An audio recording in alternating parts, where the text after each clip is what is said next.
Everyone, hello. It is time. Can't believe we're doing DDLC again. Oh, I'm so excited. So excited. Can't wait to get started. Okay, so hello everyone. How you guys doing? Yeah, it's another DDLC mod. You say hello.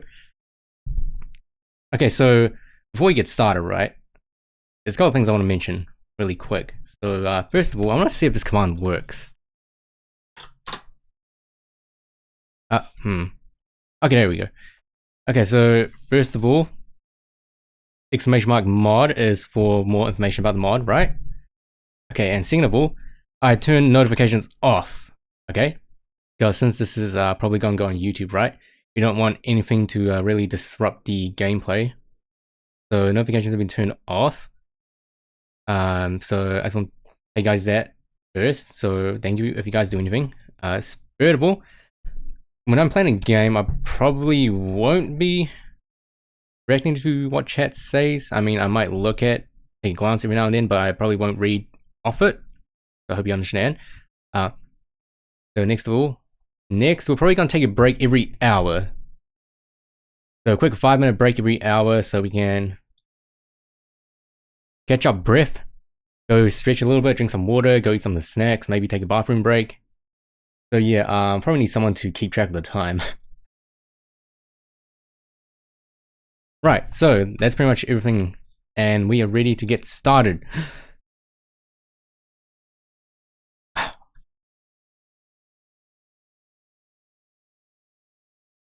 So I guess you have a point you say, but the mods are here, and I guess you're kind of screwed now, aren't you?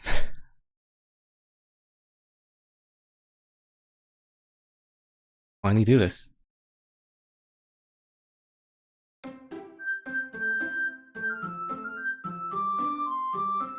Ah yes, DDLC. How I missed you so.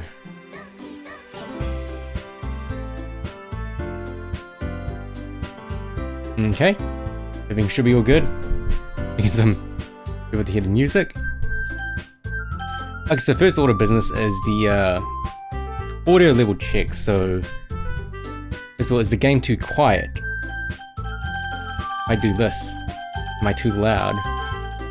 I tinkered around the sliders beforehand, but I just want to double check.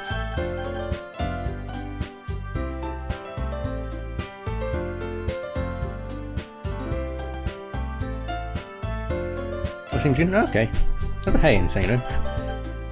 Alright guys, you ready? Are you ready for this? Move me. Okay, drink some water.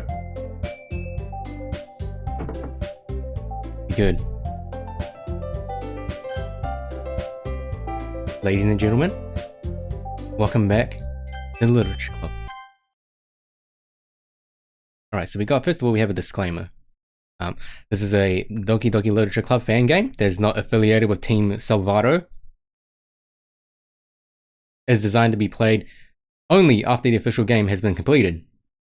Make sure you guys have done that. And you can download the game at that web address as shown below. And there's no reason not to try it out. I mean, it's free.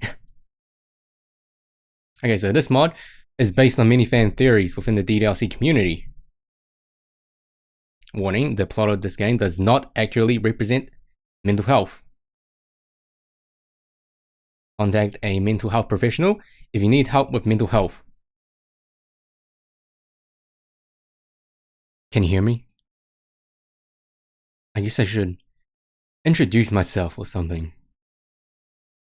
My name is... Actually, that's stupid. You obviously know my name. Rexa. A lot of people know me as MC. What a coincidence.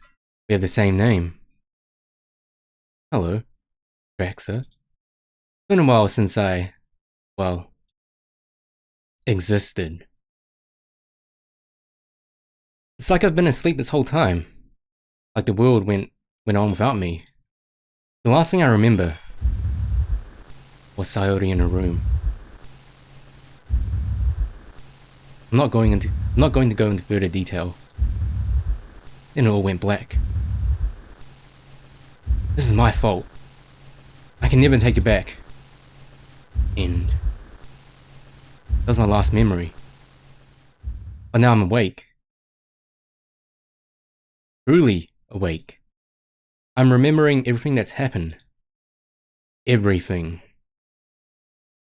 I have some kind of omniscience. I know that wasn't my only story. I think everyone else has had the same kind of experience. Some kind of deja vu. I remember a world without me or Sayori. Yuri and Natsuki nearly tore each other apart over you. You learn that what makes Natsuki so lovable and cute was rooted in abuse from her father. Yuri confessed her feelings towards you. You're gonna handle your response. She lost her mind. You know what happened next. I remember a world with only you and Monica. She was the one who caused all this. Just to be with you. Then you deleted her. I can't blame you for not wanting to be there forever. Then there was the world without Monica. Oh, music? Sayori was the president. And she wanted you all to herself. Just like Monica. Monica realized that no happiness could be found in the club. She did what she had to do. And deleted almost everything. And everyone took their last breath. The sounds of piano and Monica's voice filled what was left of the world. And that was the last time you were with us. Did you notice how during this time you rarely heard me think? Rarely heard me to think to myself or speak to our friends? That's because it wasn't me who was there. It was you. Never mind. That's stupid. You probably already know that. When Monica deleted the world, she left nobody to be club president. So, because I was the only one left, the position fell upon me. That's why I can see all this now. Now that I can see all you've done, I want to thank you for being good to my friends. You were there for them, even if my actions allowed them to be taken away from you in a horrifying way. You were willing to forgive all of them, especially Monica for what you saw. You were willing to forgive her for hurting everyone. Forcing you to say goodbye to them after learning to love them. At least I hope so. Or I will see to it that you experience it all over again. It will be even more hellish. It will generally be all your fault this time. So, forgive all my friends? So, you got a lot of yeses. Things very deja vu. I do. Good. Traxa. Sorry for always being, never mind. I know it's wrong. This is my story. I'm gonna be a fucking hero. Both of us. Traxa, Sayori wasn't exactly telling the truth. When she said that everyone was happy and getting along. They couldn't have been happy after all that had happened. It would have just happened again. She told you that because she loved you and didn't want you to know. She couldn't give you any more time with our friends in return. But, here's my plan on what to do now. To stop all of it from happening again. I think we might be able to go back. Or however you want to put it. To go back and tell them what's going to happen. If they know ahead of time, then they should be able to avoid it. They should. They remember their time with me in the other worlds. They should remember what I tell them. Traxa, we have to show them what you've experienced. It may horrify them. It may fill them with hate. It may make them lose a sense of purpose in this programmed world. Yet we still build sandcastles. But it is far better than leaving them in a blissful ignorance. They can only be truly happy if they know what they went through. Should be noted, my corporal friend, that there is no way for you to speak with our friends. The only time you were the one talking with them is when you were writing our poems. So I will be doing the talking. I promise to be better than the first time. I'll show them that we love them, and I'll prove them that they deserve it. Should be easy with my newfound omniscience. I think that's everything the second creator wanted me to talk about. You have to make scripts for the player in order for them to see your world. I've included a script on the first day. From there, you should focus on fulfilling the objectives I've set for you however you want. I've made them open to interpretation. You should know what's best. If you don't follow the objectives, the player will think that you've malfunctioned and delete you.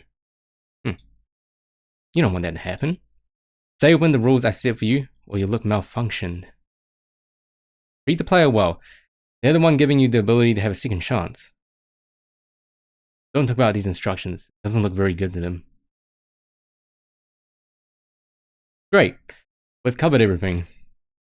Now out of the way, time to load up the world. Oh, it looks like it's been corrupted on purpose. Probably a reason for this.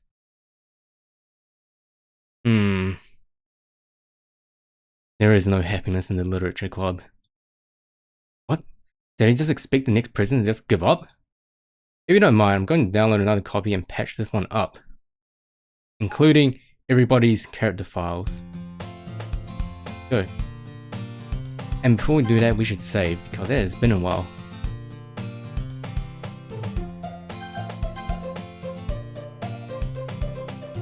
I'm the president of the club now. That means we can make their lives happy. There must be happiness in the literature club. We won't have it any other way. Hey! I see Saori running toward me from the distance, waving her arms in the air like she's totally oblivious to any attention she might draw to herself. We used to walk to school together on days like this, but starting around high school she would oversleep more and more frequently. Of course, you and I both know why. Let's let her catch up to us. She has a reason to pursue us like this.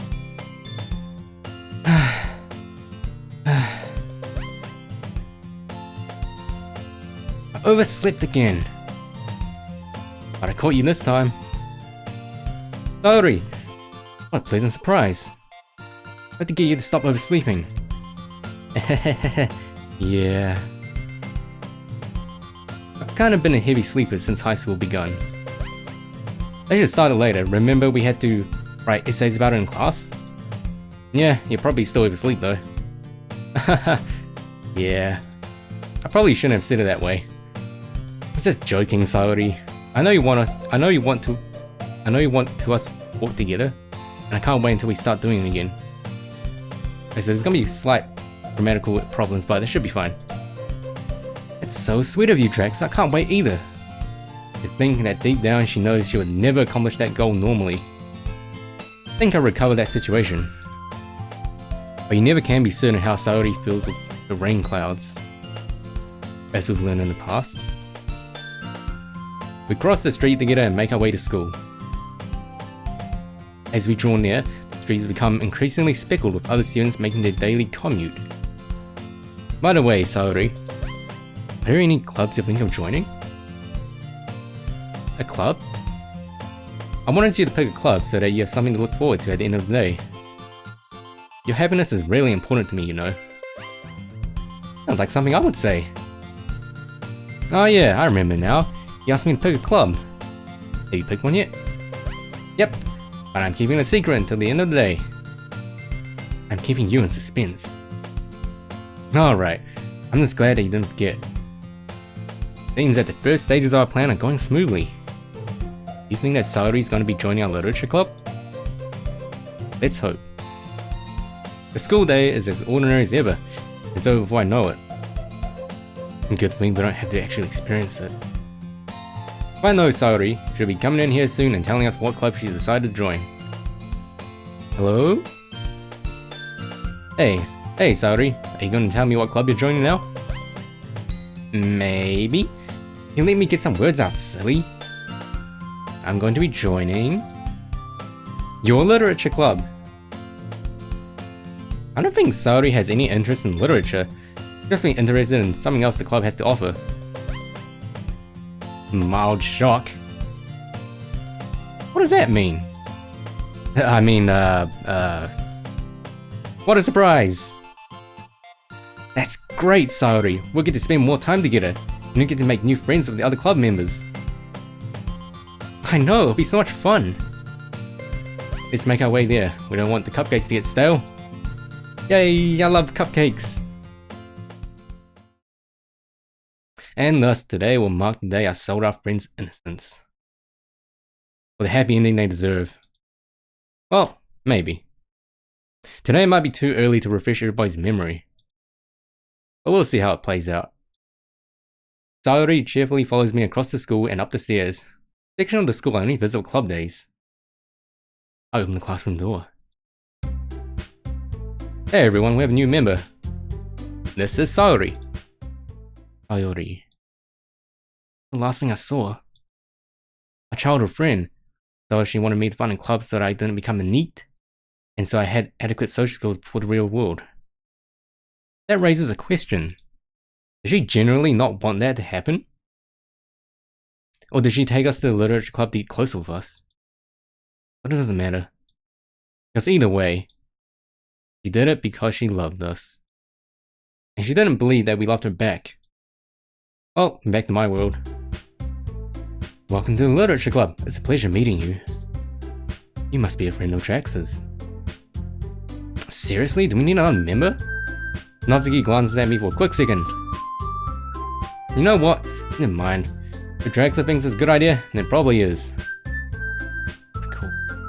Natsuki is scared of change in the club. The one escape from that abusive father of hers.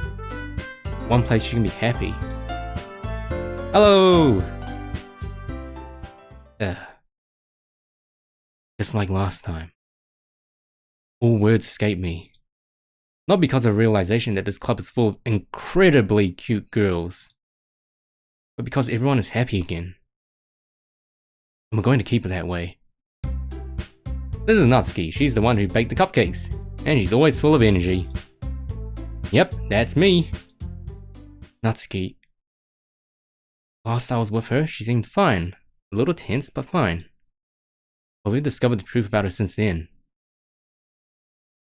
Why she's rarely here. Why she's constantly tense. Why she's overly cutesy. Her dad.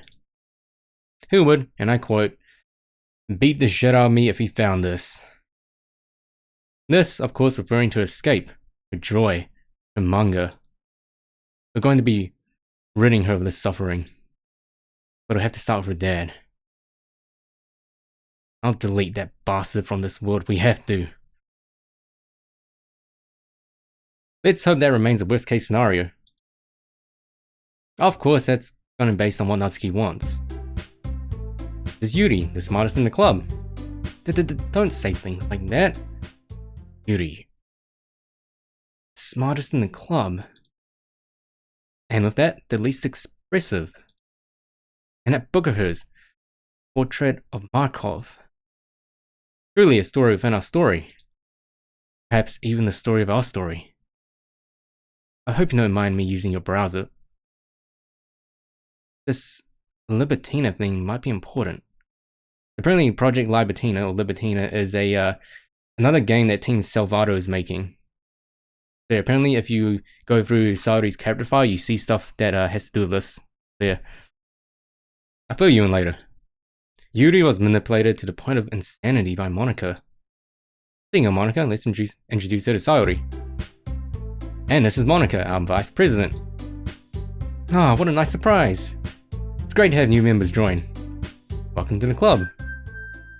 Monica. Did we ever learn anything about her personality? All I cared for was that she was out of my league. Just Monica. You haven't heard that in a while. The one pulling the strings all along. The one who is truly alive in a world of fiction. The one who eliminated our friends from your view. She entered the minds of our friends. Convinced them that they didn't deserve our love. Encouraged their self-destructive behaviors. Convinced you that they're all crazy. Remember? We agreed on one thing before we started.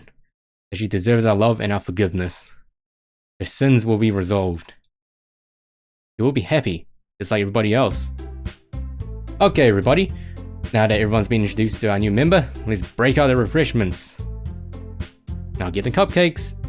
I'll make some tea. Natsuki and Yuri walk over to the corner of the room, where Natsuki grabs a wrapped tray and Yuri opens the closet. We've arranged a few desks to form a table. Let's sit down, Saori. Take my seat and pat a seat next to me. Saori sits down next to me. This is so nice, Draxa. Natsuki proudly marches back to the table, tray in hand. Okay, are you ready? Ta-da! Ooh. Natsuki lifts the foil off the tray to reveal a dozen white, fluffy cupcakes decorated to look like little cats. The whiskers are drawn of icing, and little pieces of chocolate were used to make ears. I'm experiencing some kind of deja vu. I have a feeling that the fateful day I sold myself for a cupcake is happening all over again. So cute! I had no idea you were so good at baking, Natsuki. Well, you know. Hurry and take one. Monaco grabs on first, then I do, then Saori follows. Delicious. Saori talks with her mouth full and has already managed to get icing on her face. Okay, sorry to break this game really quick. Since more people are here, right? I told people at the start of the stream. Okay, also hello Snake, hello P-San, hello everyone in the chat. Welcome. First of all, since this is probably going to go on YouTube, right? I have a few things that I want to tell you first. So first of all, I'm going to turn off notifications. The notifications have been turned off to not break the flow of the game. Probably won't be reacting to chat. I mean, I'm still reading it, but I probably won't talk to chat. Hope you understand. Early, we're going to take a break every hour. So this break will consist of, you know, toilet break, snack break, stretching, water break, and all that good stuff. I mean, like a quick 5-minute break. And lastly, if you type in !mod, that's a command showing a link to this mod. So yeah. Say hello everyone. So anyway, Saori talks with her mouth full and has already managed to get icing on her face. I turn the cupcake around with my fingers, looking for the best angle to take a bite. Natsuki is quiet. Can't help but notice her sneaking glances in my direction. You waiting for me to take a bite? Finally bite down. The icing is sweet and full of flavor. She made it herself. This is really good. Thank you, Natsuki. You didn't have to thank me. I made these for everyone in the club. I know she's telling the truth. She's not here for me. None of these girls are. But we are here for their happiness. Yuri returns to the table carrying the tea set teacher lets her store here. She adjusts her wrinkled sleeves nonchalantly, letting out a slight wince. She carefully places a teacup in front of each of us before setting down the teapot next to the cupcake tray. Wow, keep a whole tea set in here? Don't worry, the teachers gave us permission. After all, doesn't a hot cup of tea help you enjoy a good book? It sure does? Saori's not exactly into literature, but that doesn't matter to you and me. Don't let yourself get intimidated. Yuri's just trying to be friendly with you. I mean, yeah. Even when we stop her from cutting herself open, we'll have to make her more socially comfortable before she's happy. I meant that, you know. I'll bet that when I get to know you, that you'll be a friendly person, Yuri. And this tea is so good. Thanks. I'm glad. Yuri faintly smiles to herself in relief. I look over to Saori. So, Saori, what made you want to join the literature club? You and I both know the answer to that question. Why did I ask it? Well, that's what the president does. If I'm being honest, there's no way she'll be honest in front of everybody. It's because I wanted to be... What? Sorry, chokes on the words. I wanted to be in a small club. They're so fun. Well, it was a good effort. That's great. We all know each other pretty well. We'll at home in no time. As president of the literature club, it's my duty to make the club fun and exciting for everyone. Thanks, Draxler. That's so sweet of you. I didn't know you liked clubs or literature. I was really surprised when I saw that you were founding this club. I was too, but life is full of surprises. How can you surprise yourself, silly? Well, you'd be surprised. Draxler really is a great leader. Yuri also nods in agreement. Meh. He's okay. Oh, Natsuki. You're so cute when you do that. Don't say that. I'm not trying to be cute. Pains me to see Natsuki this way. Constantly see her in a state of defense. But we must have patience in the execution of our plan. Anyway, Draxler, what are we planning for the festival? We should always be focusing on getting new members. I'm confident that we can all really grow this club before we graduate. Thanks, Monica. But I have it covered for now. Monica, a natural born leader. Like she was designed to be led this club. Oh wait. That's exactly what she was made for. She was also designed to change this world into one that would keep you with her forever. Hopefully, she'll feel remorse about her actions. But she'll be happy. Everyone will be happy. So, Saori, what kind of things do you like to read? Well... Saori seems at a loss for words. I like anything that's happy. But not much of a reader, I guess. Well, I can surely get into it. What do you like to read, Yuri? Well, let's see. My favorites are usually novels that build deep and complex fantasy worlds. The level of creativity and craftsmanship behind them is amazing to me. And telling a good story in such a foreign world is equally impressive. Yuri goes on, clearly passionate about her reading. This just shows that she finds her comfort in the world of books, not people.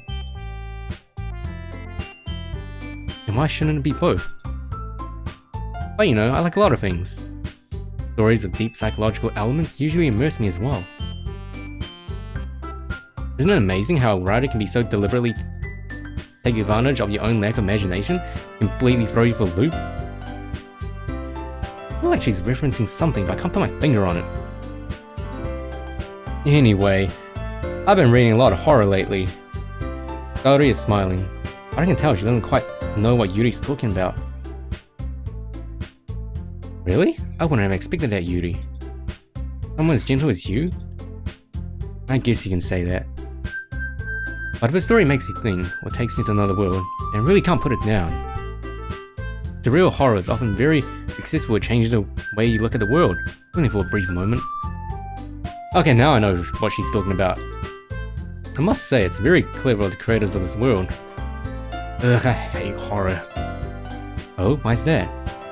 Well, Natsuki's eyes dart over to me for a split second. Never mind. That's right, you usually like to write about cute things, don't you, Natsuki? What? What gives you that idea? You left a piece of scrap paper behind last club meeting. It looked like you were working on a poem called... Don't say it out loud! Give that back. Fine. Your cupcakes, your poems. Everything you do is just as cute as you, Natsuki. Matsuki? I'm not cute. And it's Natsuki. Right. Good to see that you're already friends. If she was president, Monica would probably talk about poem writing now. I'm not going to worry about that now, we've already read their poems. Poems aren't really necessary for what I'm planning. We'll sit in silence for a moment. Alright everybody, now that we've all met our new member, I think it's time to end today's meeting. When I have an assignment for today, I have something special planned for tomorrow. The girls start gathering their things. Hey Draxler, since we're already here, do you want to walk home together? course. Yay! Yay! We'll make our way through the halls of the school. Hey Draxa, we start walking. I just want to thank you for encouraging me to look for a club, and letting me join your club, and being so nice to me.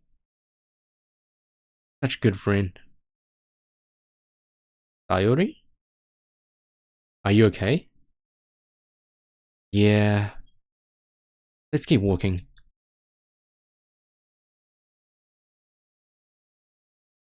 With that, the two of us depart the school and make our way home. Also, hello everyone. Yes, I'm sorry that I'm not really talking to chat. I am reading chat, so yeah. I know what you guys are saying. But anyway, hello. We can reconvene in an hour, which is like 26 minutes from now. With that, the two of us depart the school and make our way home. Tomorrow? Let's save. Tomorrow, we spring our plan into action. We will save them from the horrors of this world. They will be happy once and for all. Day 2, about the poem. Hey! Looks like I called you today. Sorry, I'm glad you came. We have something big planned today. Hello everybody, are you all ready for today's activity? I'm so excited! So am I. Yuri smiles silently. Well, I'm not getting out of it. Don't worry, Natsuki, you have plenty of time to read your manga after today. Don't say it like that. Well, since everybody's either ready or consenting, time for our activity to begin. The world stutters for a moment. Oh. The girls collectively let out a brief shriek. Oh my. Everybody remain calm. Everything's fine. What is this? Where are we? Everyone, I'm going to refresh your memories. Memories of what? Your memories of other worlds. And what exactly does that mean? Our world is a computer program. Pre-written code for some of the billions of personal computers in their world. Fiction created by corporeal beings to simulate being with all of you in the literature club. But how can you know this? Because I am the president of the club. Whoever made this world allowed the president access over the player's computer. We have lived in many versions of this world, and I'm going to show you what happened in them. This is the first world the player experienced. Everything is normal here. Monica is the president. Saori convinces me to join the literature club. You all become my dearest friends. I think I'm remembering now. You were really a friend to everyone in the club. So if you guys don't know, there's kind of there's 4 acts in the main game, right? The base game. This is called Act 5. So this is assuming that you guys have played the game or the story, or know the story. And so yeah, this is assuming that all these girls have some sort of memories about what happened. You were really a friend to everyone in the club. I think I'm remembering too. Me too. Saori starts to frown as she remembers. We write and share poems. We prepare for the festival. Everything seemed fine. I even changed time to be with all of you guys on the weekend. Then Saori starts acting a bit weird. But what? I check on her. She tells me that through her life she's had depression, and that this is the first time I've been seeing it. She later confesses her love to me. That she only brought me to this club because she loved me. Then, Draxa, I promise what I'm about to show them is for their own good. Please trust my judgment, Draxa. They will only know true happiness if they know true horror. I'd want someone to do the same for me. Oh. Saori's depressive thoughts overcame her. Took her own life.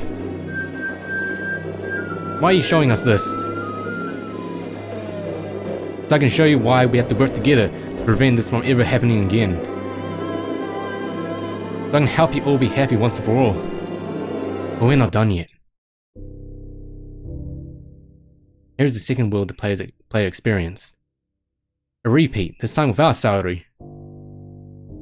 Without her positivity in the club, things soon went awry. Things are mostly the same until we start sharing poems. We observe the new club like ghosts observing the world. Natsuki, are you that full of yourself? I was that full of myself, I would deliberately go out of my way to make everything I do overly cutesy. The argument continues. Whoa, be careful or you might cut yourself on that edge, Yuri. Oh, my bad. You already do, don't you? Did you just accuse me of cutting myself? What the fuck is wrong with your head? The display shows Monika pulling me out of the club room. Rexa, this is the part you never got to see. Oh!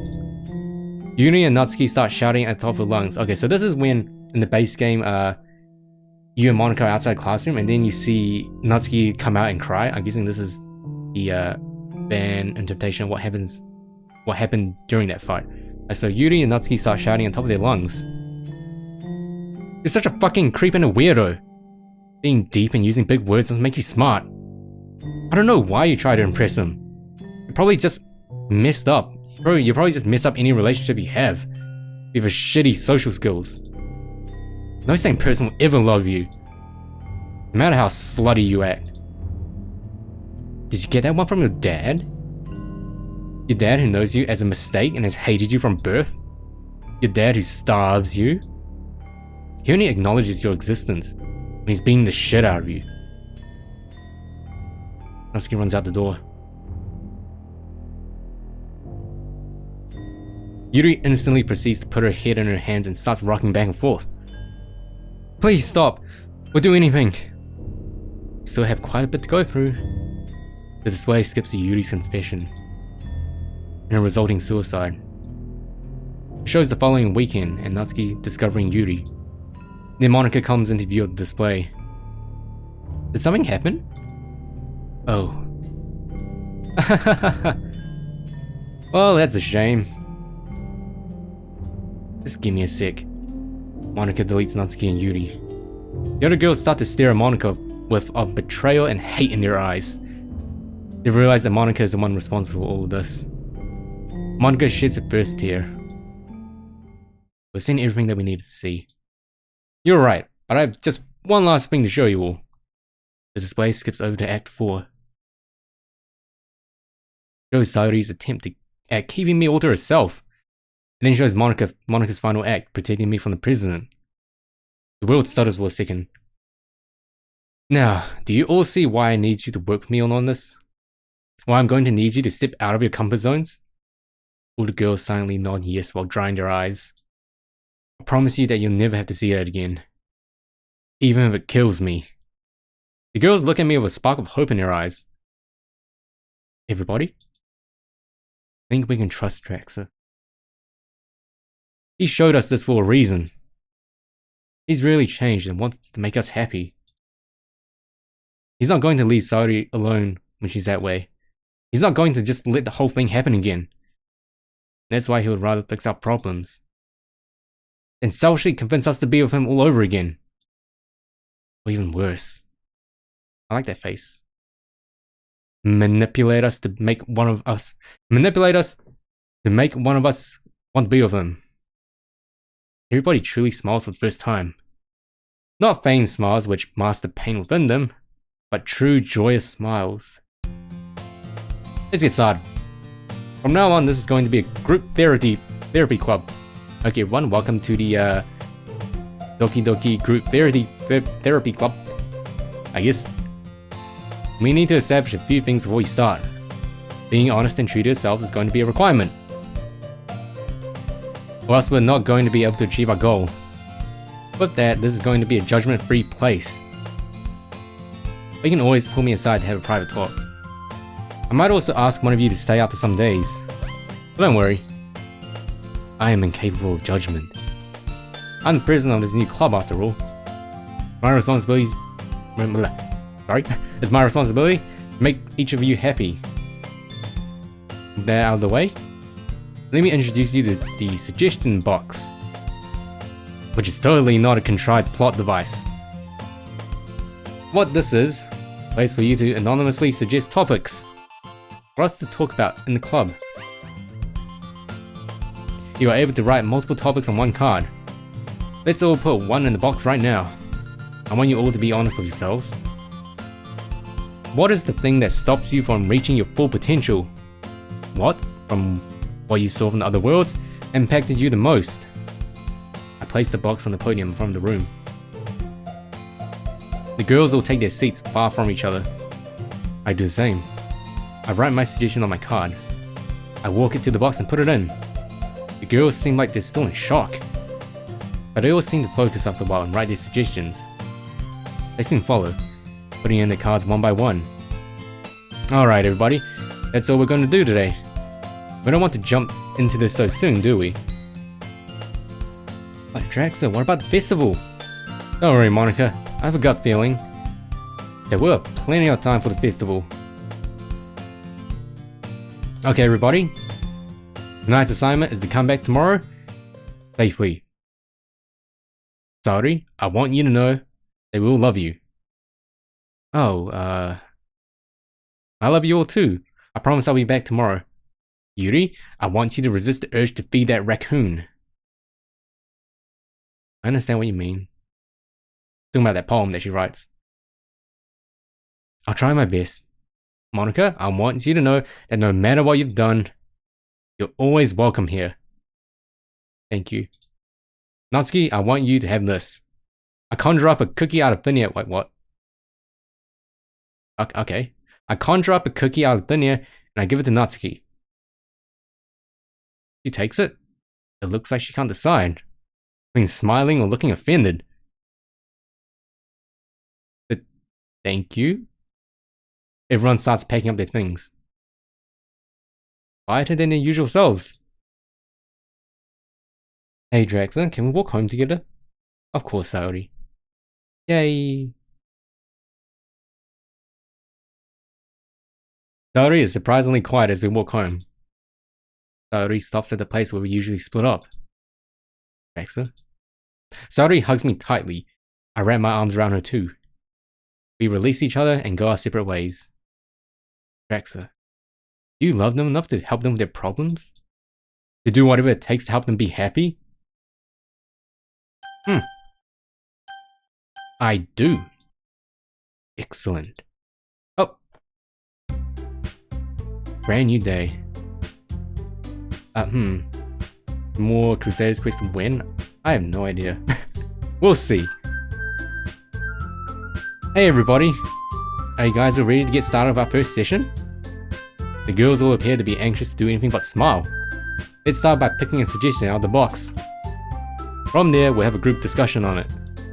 We'll go over what it takes, we'll go over what it is and what to do about it. I might call on some of you to explain your personal experiences with it. The girls will shift around uncomfortably, but they don't trust me to keep the pain secret.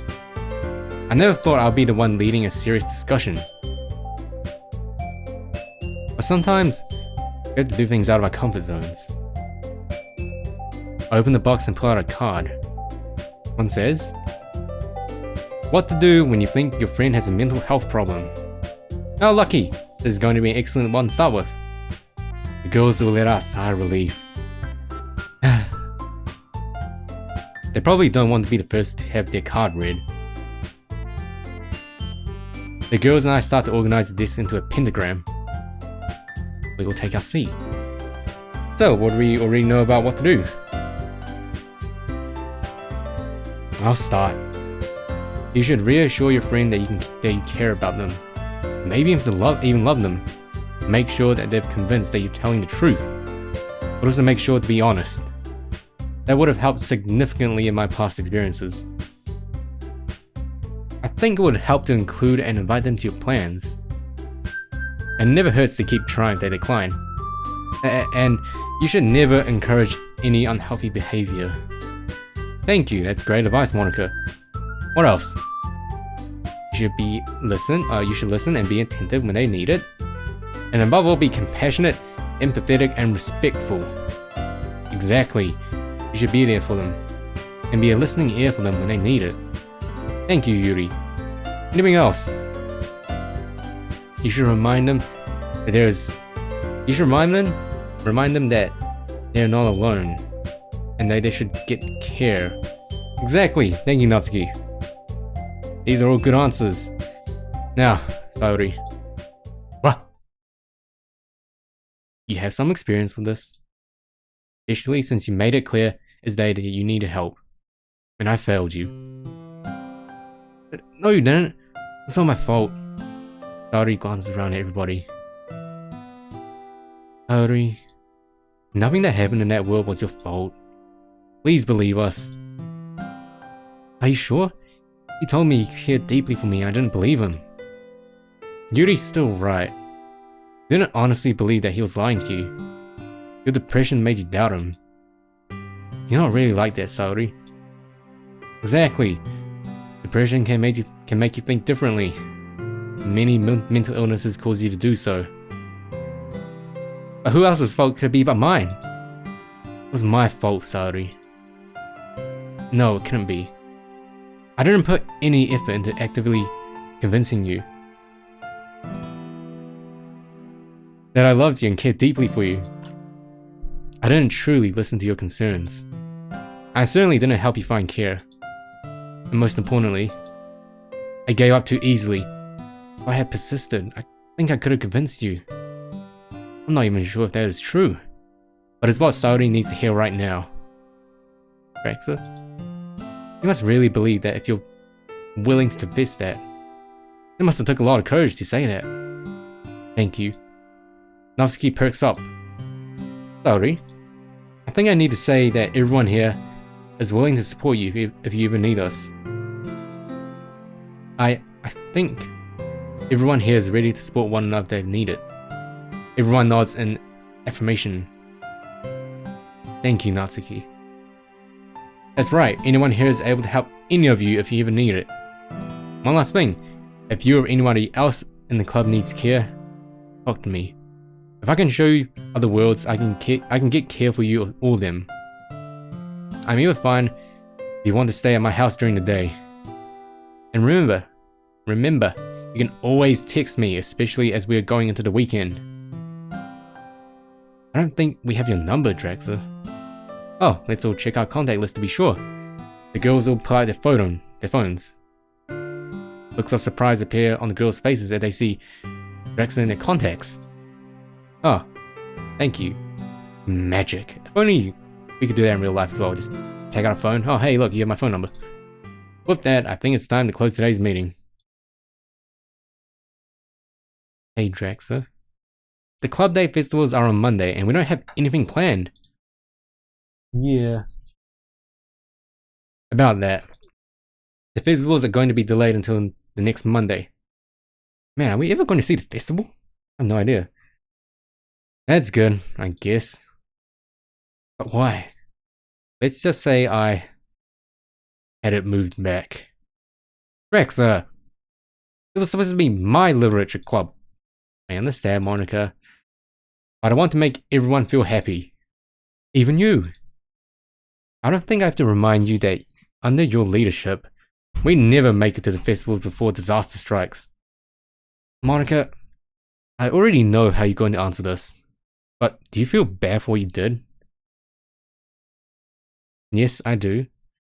Well, I can make you feel at peace with your actions. I can take the regret you feel go away. I can teach everyone how to forgive you. Please, Monica, there's nothing I want more in this world. To make you and everyone else truly happy. Don't you want that too? Yes? That's good to know. Monica, when we're done with solving everyone's problems, I'll let you preside over the festival preparations. And I'll let you be the president of the club. Although I'll still technically be president. Does that sound good? Yes! That'll be perfect, Draxa. Monica swiftly reaches out and hugs me. I don't hug back because, well, this is totally unexpected. She's hugging me, of all people. Thank you, Draxa. But just like that, it's over. I'm glad we could work this out, Monica.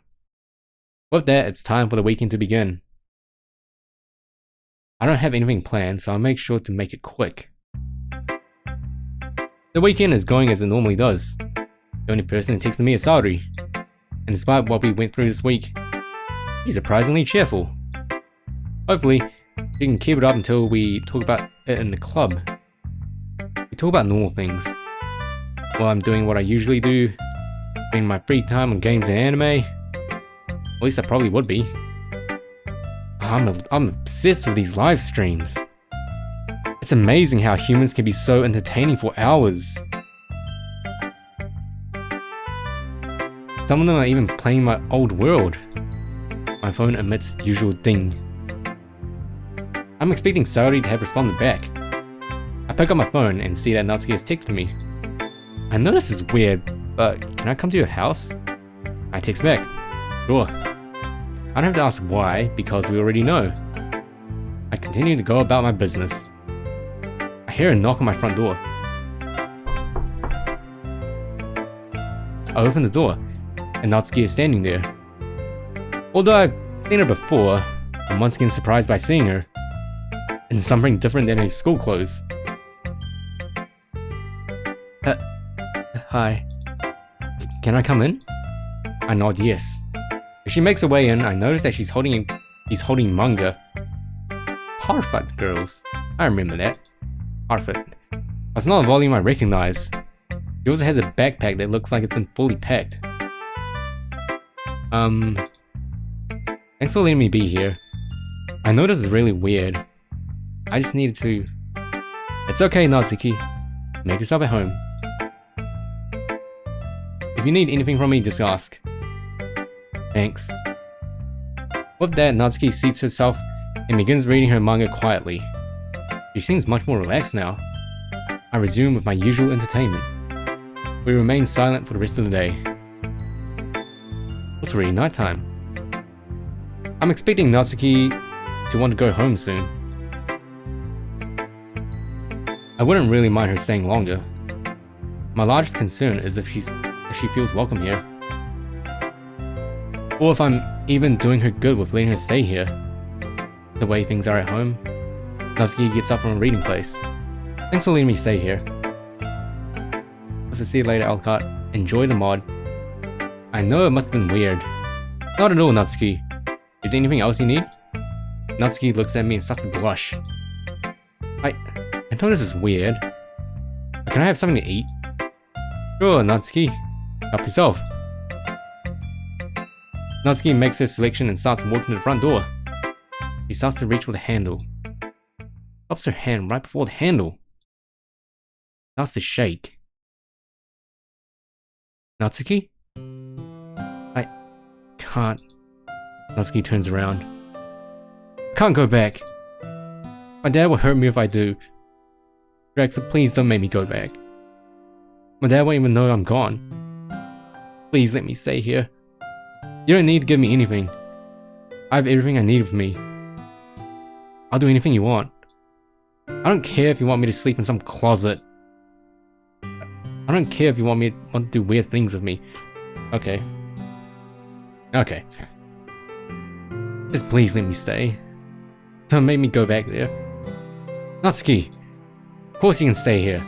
You can stay as long as you want to. I would have offered it if I knew you were comfortable with it. I won't make you do anything you don't want to do. You can even sleep in my bed if you want. Really? You really let me stay?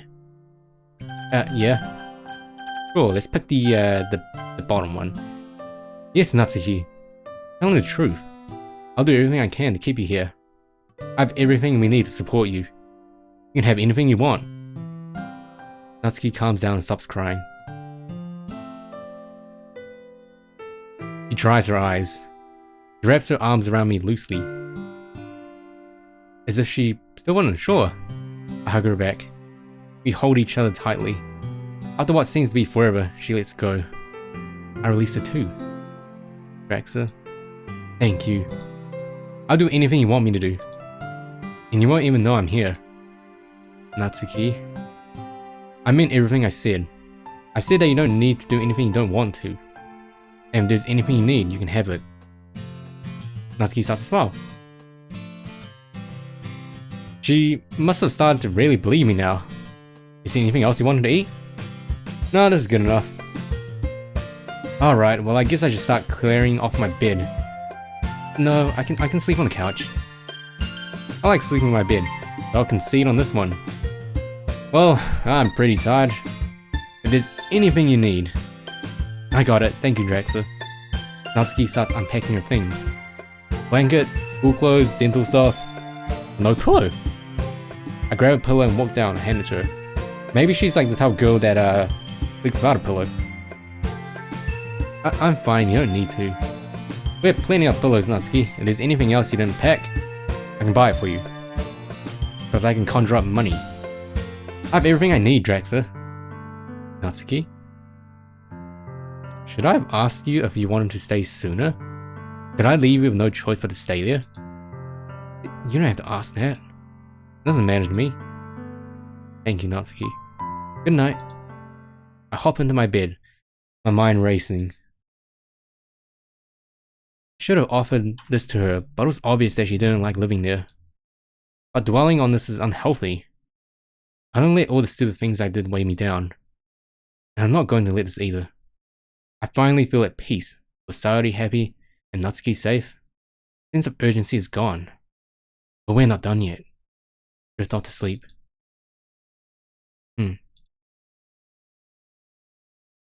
Wake up, it's still dark. I check my phone's clock. 3:23. I can't sleep. Which is weird because I'm usually pretty good at this. I decide to go downstairs and get a snack. After taking the last step, I feel a wave come over me. It's telling me to look at Natsuki's bag. Jesus Christ's heartbeat. It's weird. Very weird. It must have something to do with my presidency. I can't resist it.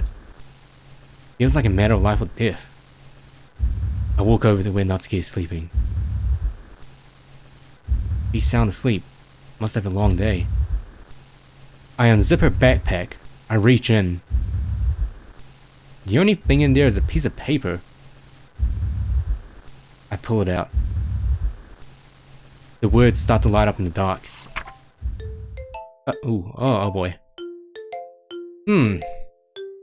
Dear Diary, can't take this anymore. Papa's been doing this to me for as long as I can remember. Even longer than I can remember. He's done this to me in the other worlds. The boy never fixes it. But this time, the boy actually seems sweet. He'll probably save me from Papa sometime. I can't take another day. I'll have to find somewhere else. I can't run away. I'll just be found and taken home and Papa will be mad. Oh. Maybe I can convince the boy to let me live with him. It's weird, but it's way better than living here. I have to show the boy that I won't need a lot from him. That he won't need to feed me, that I'm fine with sleeping in a closet, that I don't care if he treats me like shit. I'll even do things with him if he wants. If he declines all that, I'll kill myself. My body will be found. Papa will go to jail because of the note. The boy will start all over using his powers. I might get lucky and he'll be nicer next time. He'll show the next Natsuki list and I'll be back. And I'll try this again if I have to. I think the boy is nice enough this time. He said he wants to make me and my friends happy. Here. Goodbye, world. Papa beat me again, as he always has. He never gives me food, I'm always starving. The only time he talks about what I like is when he's telling me not to like it. He never acknowledges me. Except when he tells me I'm doing something wrong. And when he beats the shit out of me. The president of the club knew this. He didn't help me when I told him everything. He could have saved me, but he told me no.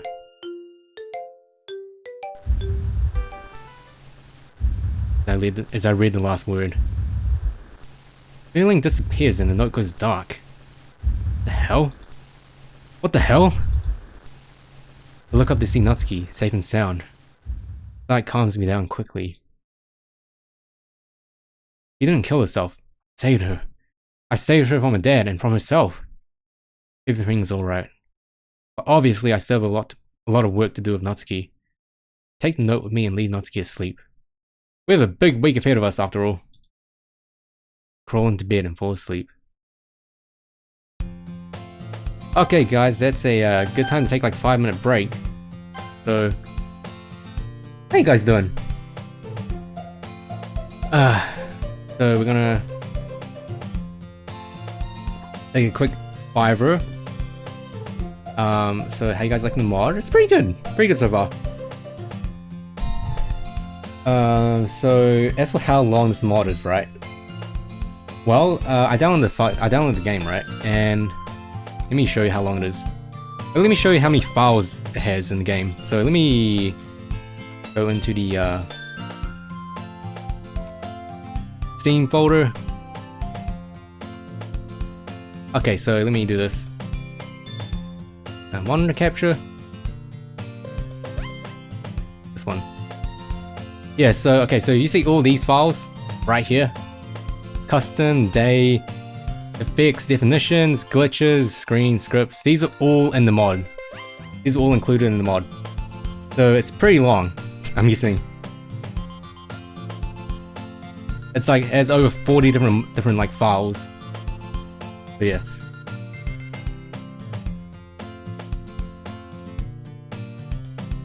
Anyway, so are we going to do this all in one go? That's what I'm hoping to do, Snake. I don't really feel like dragging this into 2 parts. Like with the first mod I did, I kind of want to finish it in one go. We can probably do it in one go. Shouldn't take that long. I say as I probably regret it. So for you guys that just joined, this is a mod, a fan-made mod. It's called Act 5. It adds on another act or chapter to say at the end of the base game. So yeah, MC, the main character you play as, he's the president, and he's trying to pretty much save every girl before they would all die. So what he did before is he showed everyone the past worlds, what happened. So you know, Saori kills herself in the first act, and then Yuri and Natsuki have a fight and all that good stuff. I say good stuff, but it's actually bad stuff, but yeah.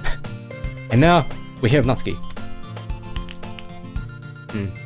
Yeah, so far it seems too easy automatic.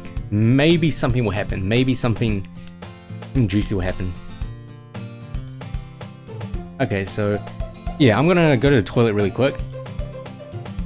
Do a number 1. Do a number 1. Not number 2, so number 1's gonna be quick. Whew.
I am currently eating a cookie, a singular cookie.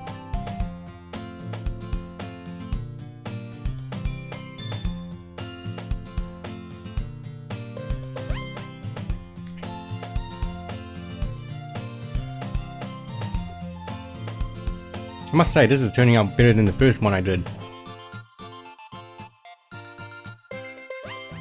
And what I mean by that is, there's not much, mouth noises like the first time. Oh my god. You guys wouldn't believe the amount of comments I got from the first one. With people complaining about the, mouth noises I made when I was drinking water and all that. Just hello. So this is farm baked cookies. I don't know if you guys have them or this is just a New Zealand thing. But yeah. You'll have those cookies, Snake, from McDonald's? Jesus Christ. Are those keeping you, nourished?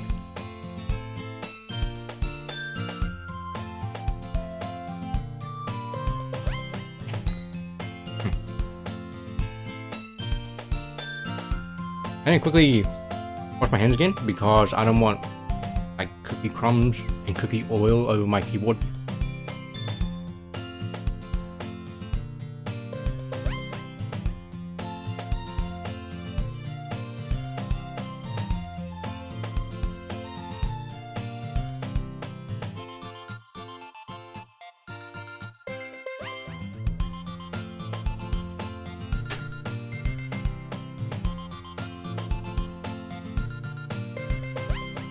Cookies.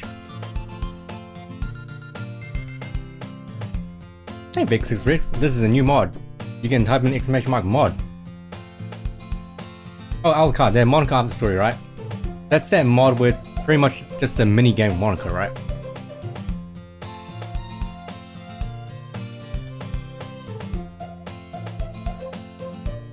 Maybe I want Cheers Cookies Joe, if you know what I mean.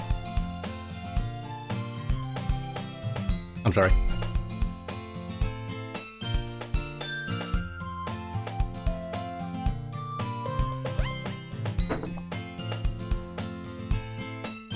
Okay.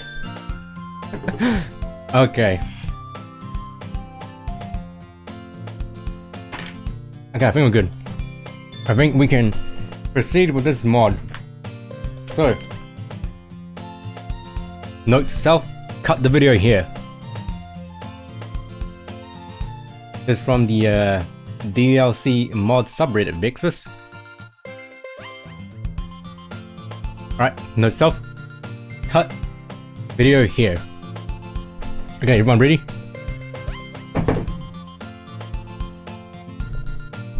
Yeah, see you all now. Okay. Get the appropriate mic distance, which is about 2 hand lengths away.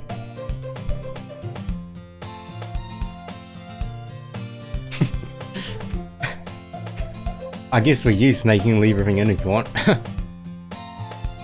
Okay, I think we're ready. Testing, testing, 1, 2, 3. Okay, I'm just looking at OBS. We all good? Alright.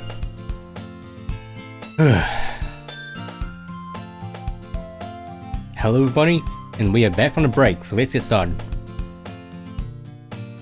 I walked down to the kitchen to get some breakfast.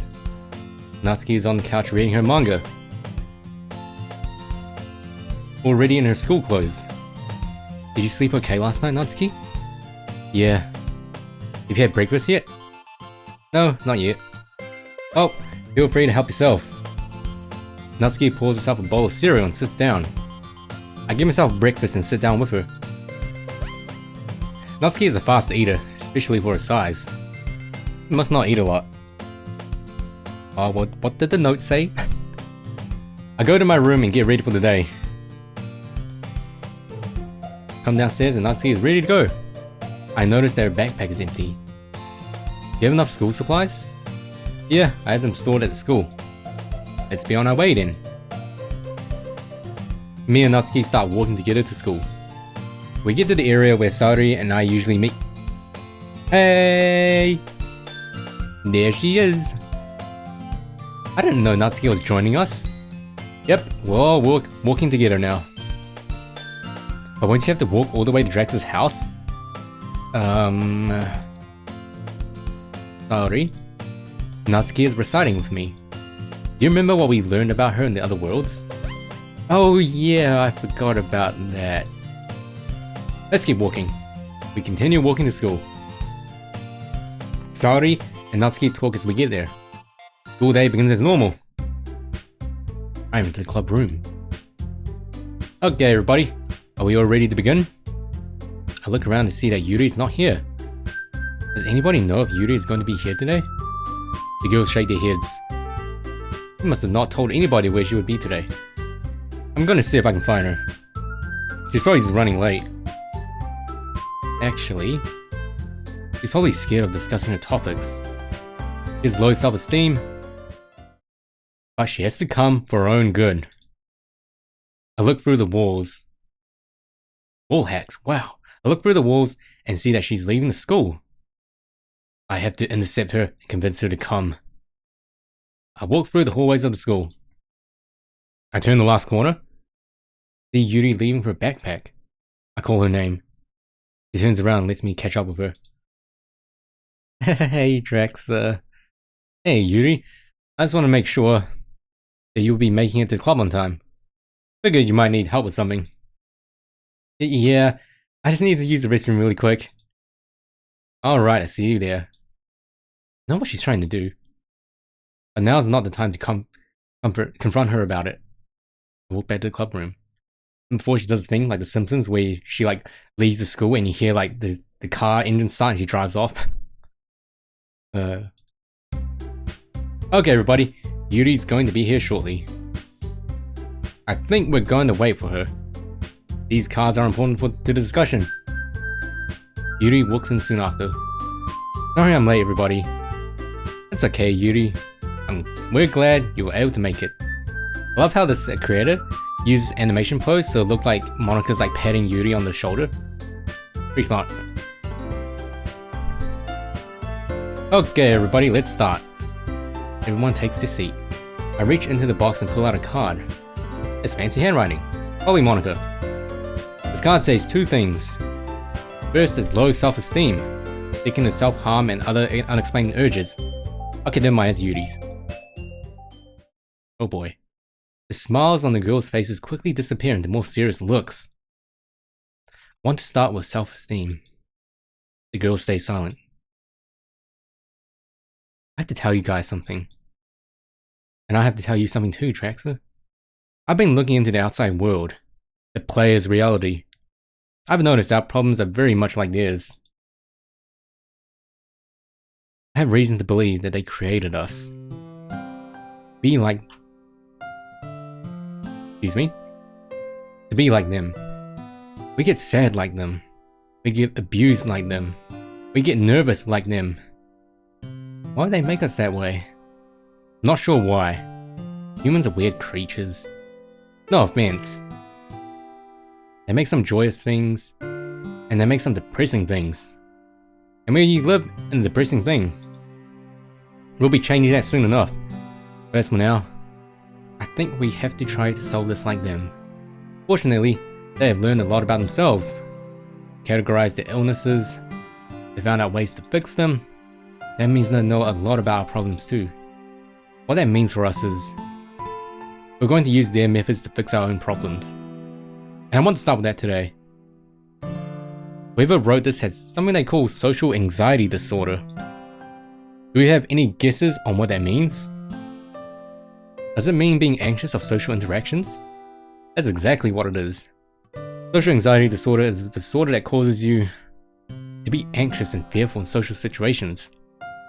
Those with this disorder are usually timid and shy, and do not enjoy attention as well as others. Yuri starts looking at me differently. It's also one of the most common mental disorders. Yet there are very few who know about it. And there are even fewer of those who get treatment for it. You may not think you have encountered this, but I have a feeling that you all know at least one person who has social anxiety disorder. And if you do know one, what makes you think they are socially anxious? The girls look off in deep thought for a few seconds.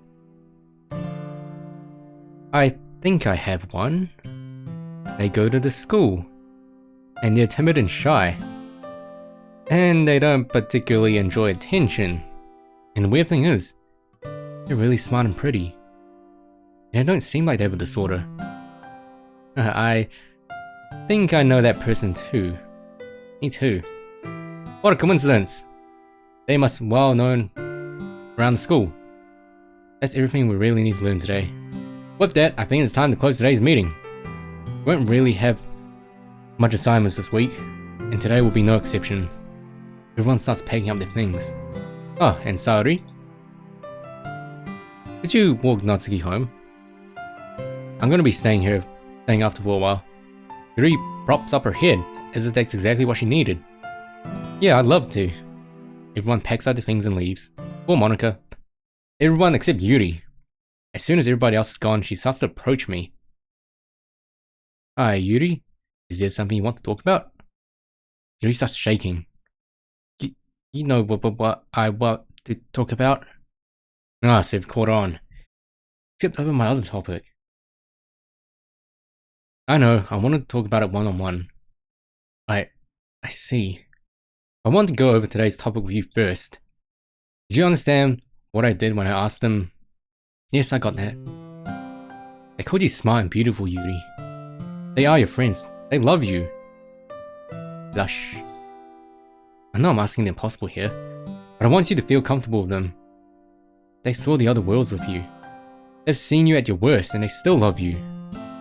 There's nothing you can do to lose them. And I want you to think the same of me. Thank you. I'll try my best. Now, I want to talk about the other topic. And while we talk about it, the most important thing is that I really meant what I just said. I also want you to know that you shouldn't feel bad because you do this. It's no secret that you're a victim of this topic. Yuri? I want you to roll up your sleeves. Yuri does so without hesitating. But she's shaking on the verge of nervous tears. There are numerous cuts made with a knife along her arm. Jeez. Some of which look like they've been made today. Yuri? You haven't done anything wrong. I don't think you're a weirdo. I don't think you're insane. I still love you. And our friends will too. This is a result of not knowing how to handle your emotions. I know that you only do this because it gives you an inexplicable good feeling. Does it feel good? Does it feel better knowing that? Yuri rolls up her sleeves. Yes, it does. Yuri, in the outside world, problems are solved by something called therapy. We don't really have that in this world. But, okay, there's no therapist in it? Oh, okay. Okay. Well, at least none that can fix the way you are programmed. So I'm going to give you an alternative way. I conjure a bottle of pills. Jesus Christ. Rexa, what is this? This is something that's going to solve your problems. It's going to change your programming to make you more like yourself, and less like your illnesses. These will also speed up the healing of your marks. But why do you need to give me these? Couldn't you use the Monica's console to do that right now? I could, but the difference between these and doing that is that these aren't free. Yuri, I'm going to need you to give up your knife collection. Not my CSGO knives! Not only that, but these pills aren't 100% effective. I designed them that way. I'll need something on your part. Yes, I'll do anything. Good. Take these once a day. If you don't like them, you don't have to take them. But I designed them with no side effects. In fact, there's something else I need to talk about. Probably already know what it is. Yuri, it's okay to have those thoughts. They're part of something even stranger and more specific. In fact, it's strange enough that I made an incorrect diagnosis. Looking more at the outside world, I found that they gave her the wrong pills. You don't have social anxiety disorder. It might even be an alternate explanation to your self-harm. Rather than poor coping skills, the original creators designed you with something called borderline personality disorder. It's the explanation for your self-harm, your low self-esteem, mood swings, and your feelings toward me. But, Yuri, you only took it too far in the other world because the president encouraged your behavior. That's why I also made these pills take them away. Wow. A smile starts to grow across Yuri's face. If only everything was that simple. She suddenly hugs me. I hug back. Thank you. Yuri releases me. She grabs the stuff and leaves the classroom. Now that you and I are alone, we need to have a heart-to-heart. You're probably wondering about how the pills work. Well, it's difficult to say exactly, but what I do know is that it's the best course of action. Yuri, at a core, is probably the most difficult to make happy. Personality and mental disorders are heavily related to this Project Libertina. I don't have anything finalized yet. I have a theory that the creators of this world made me and my friends because they want to promote Project Libertina. Yeah, maybe. Oh, maybe. It's probably too lengthy for me to explain, but your fellow walking monkeys, no offense, have theorized on why this might be. Essentially, Yuri is heavily based on the character in the story. Why do you think she reads the portrait of Markov? In fact, I think I overanalyzed her. Yeah, there's also a mod called Project Libertina that's coming out. I want to say soon, but it's in production and it looks pretty neat. It's pretty unique as well. I really doubt that she was intentionally designed to have this borderline personality disorder. I think it's just a mere coincidence that arises from designing her like this character from Project Libertina. The illness comes from this design. Why did I tell Yuri she had borderline personality disorder? It's just comforting to know that your problems have a name. Makes you feel not alone. The only one of our friends has a real illness is Saori with a depression. He already knows about it. Natsuki and Yuri don't necessarily have classifiable illnesses. They're based on humans who have horrible things done to them, or do horrible things to themselves. And they're blended with archetypal anime girl traits. And Monika is in a league of her own, seemingly the only normal girl in the club, and existing solely to be the leader of this club. But back to the pills. They alter Yuri's programming to make her less like that Libertina character, and more like our smart and beautiful friend Yuri.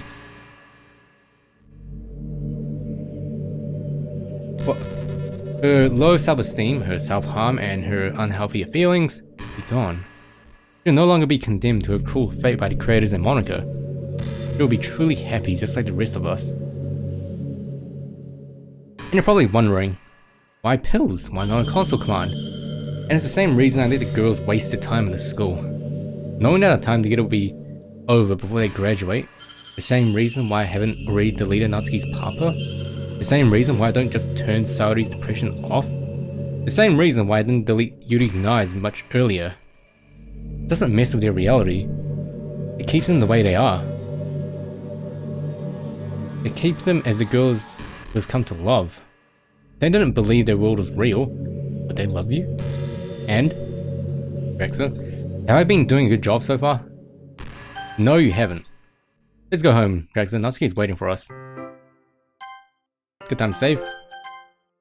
I entered the house. Smells like Natsuki's cooked something. Hey, Draxa. I figured we'd both be hungry by the time you got home. I made dinner with these noodles I found here. It's not much. You're okay with it, right? Yeah, this is great. I'm ready to eat if anything's ready. Natsuki prepares 2 plates of spaghetti. Meme. We both start eating. The food is excellently cooked, although it probably tastes better if I had better ingredients. Natsuki is once again eating pretty quickly. This is really good, Natsuki. Natsuki finishes what's in her mouth. Heh, I knew you would say that.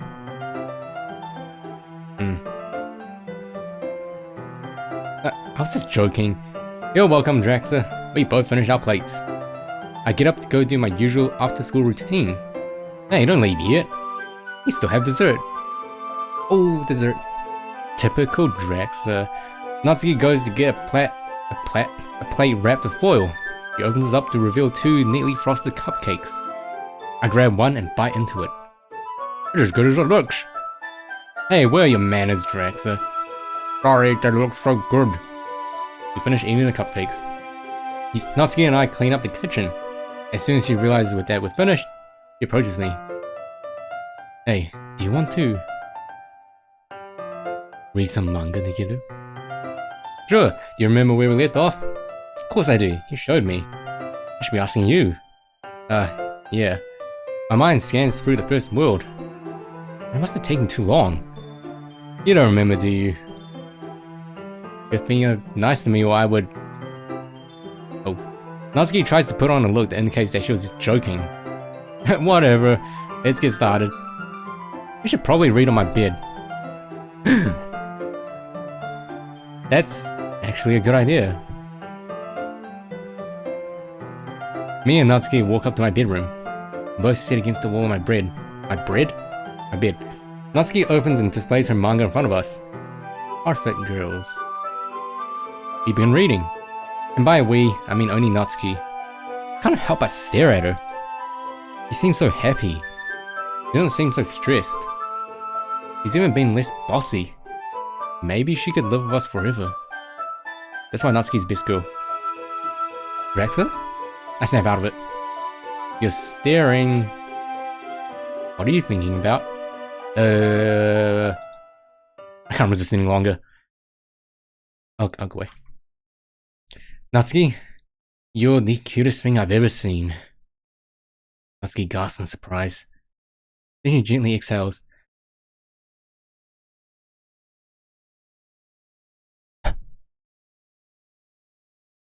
She closes her eyes and shuffles closer to me. She lays her head on my chest. It seems weird, but it feels so right. We lay there for a while. Rexa, you've been so nice to me, and I think I love you. Sorry to put things on hold right now. Rexa, you may be worried that girls can't share us. But all four of them are going to love us. I love you too, Natsuki. A smile instantly appears on Natsuki's face. Irresistible. I promise I'll keep you safe, Natsuki. We both yawn. Time's already gone. I guess it's pretty late. I should get ready to sleep. I'll be sleeping on the couch. We don't want to make it weird. Right? Oh, she is 18 after all. Wait, that's wrong. Sorry that you had to hear that.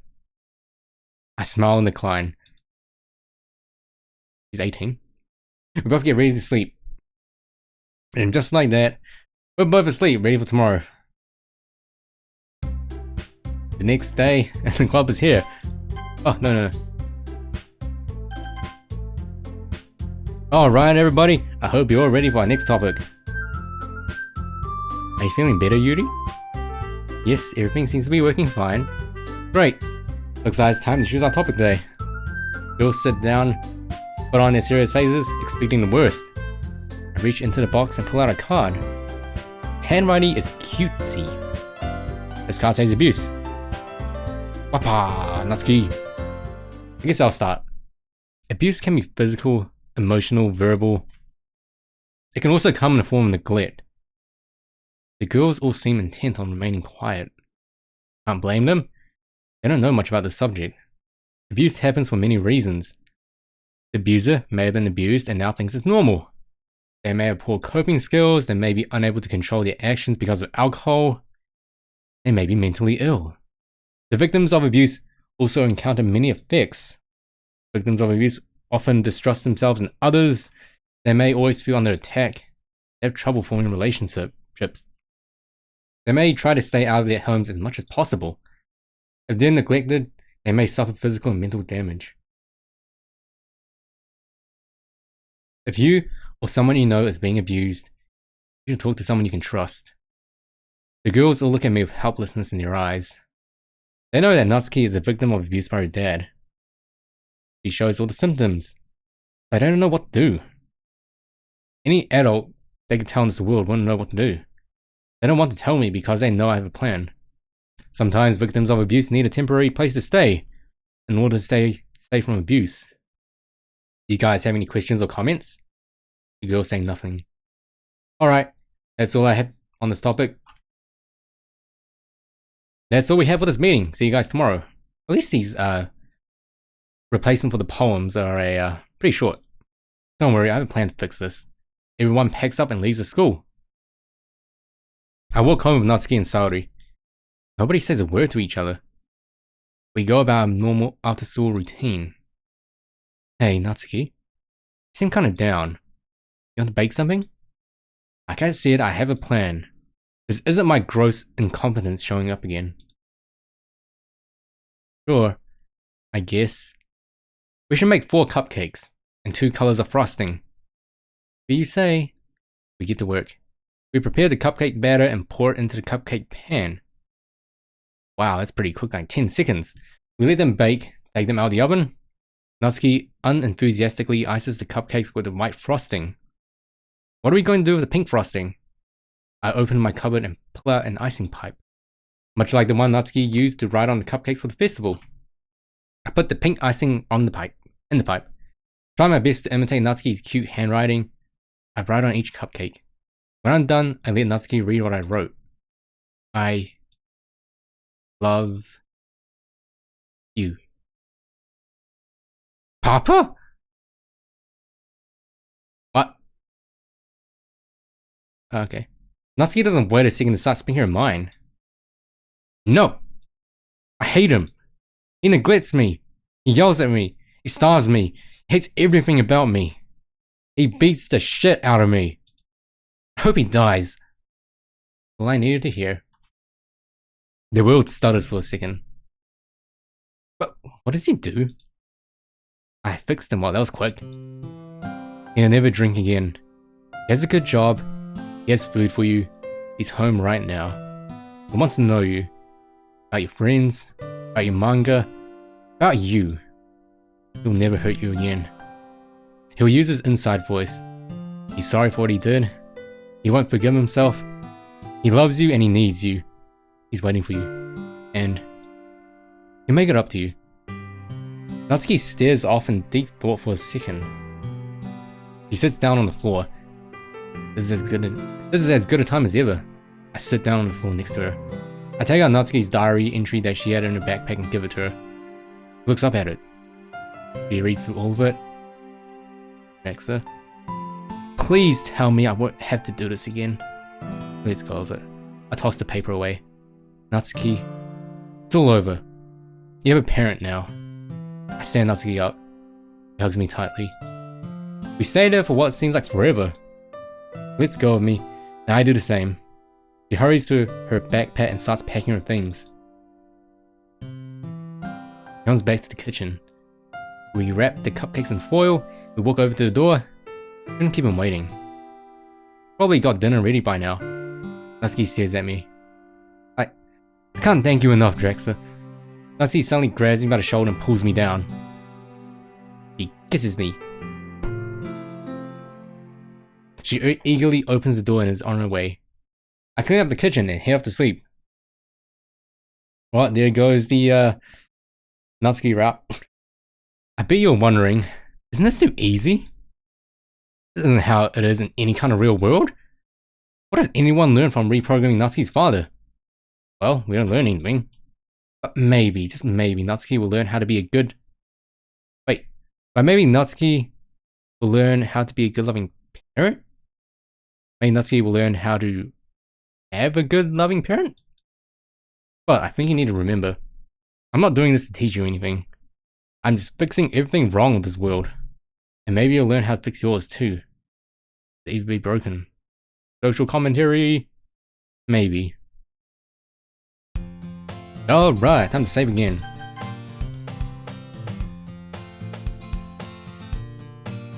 Alright.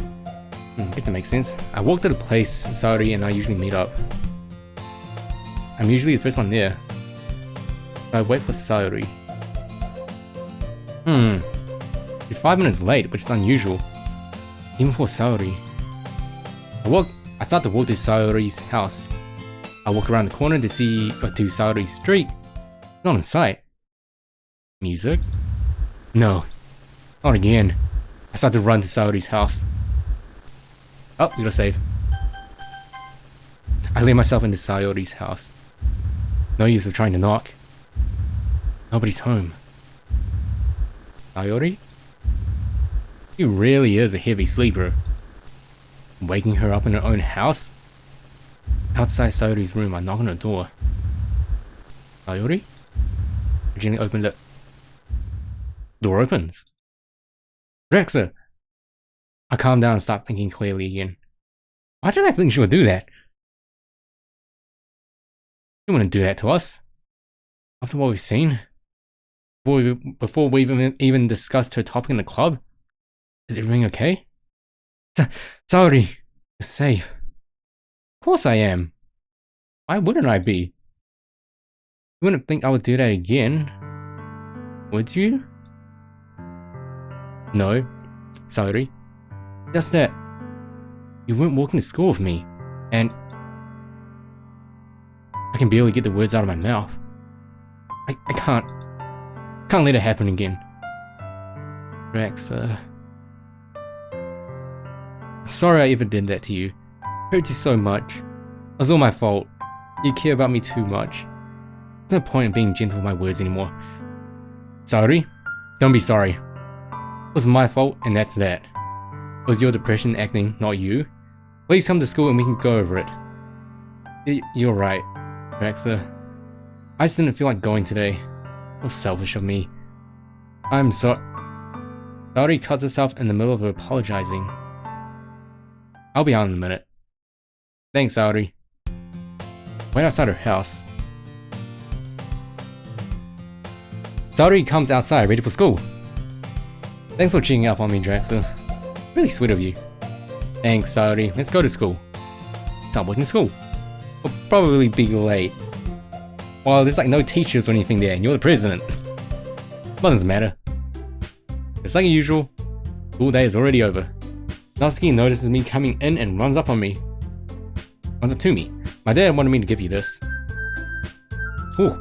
Natsuki hands me a note with masculine writing. You don't have to read it now. We have to do the club now. Thanks, Natsuki. Alright, everybody. I hope you're all ready for our next topic. I reach into the box. Only 2 cards remain.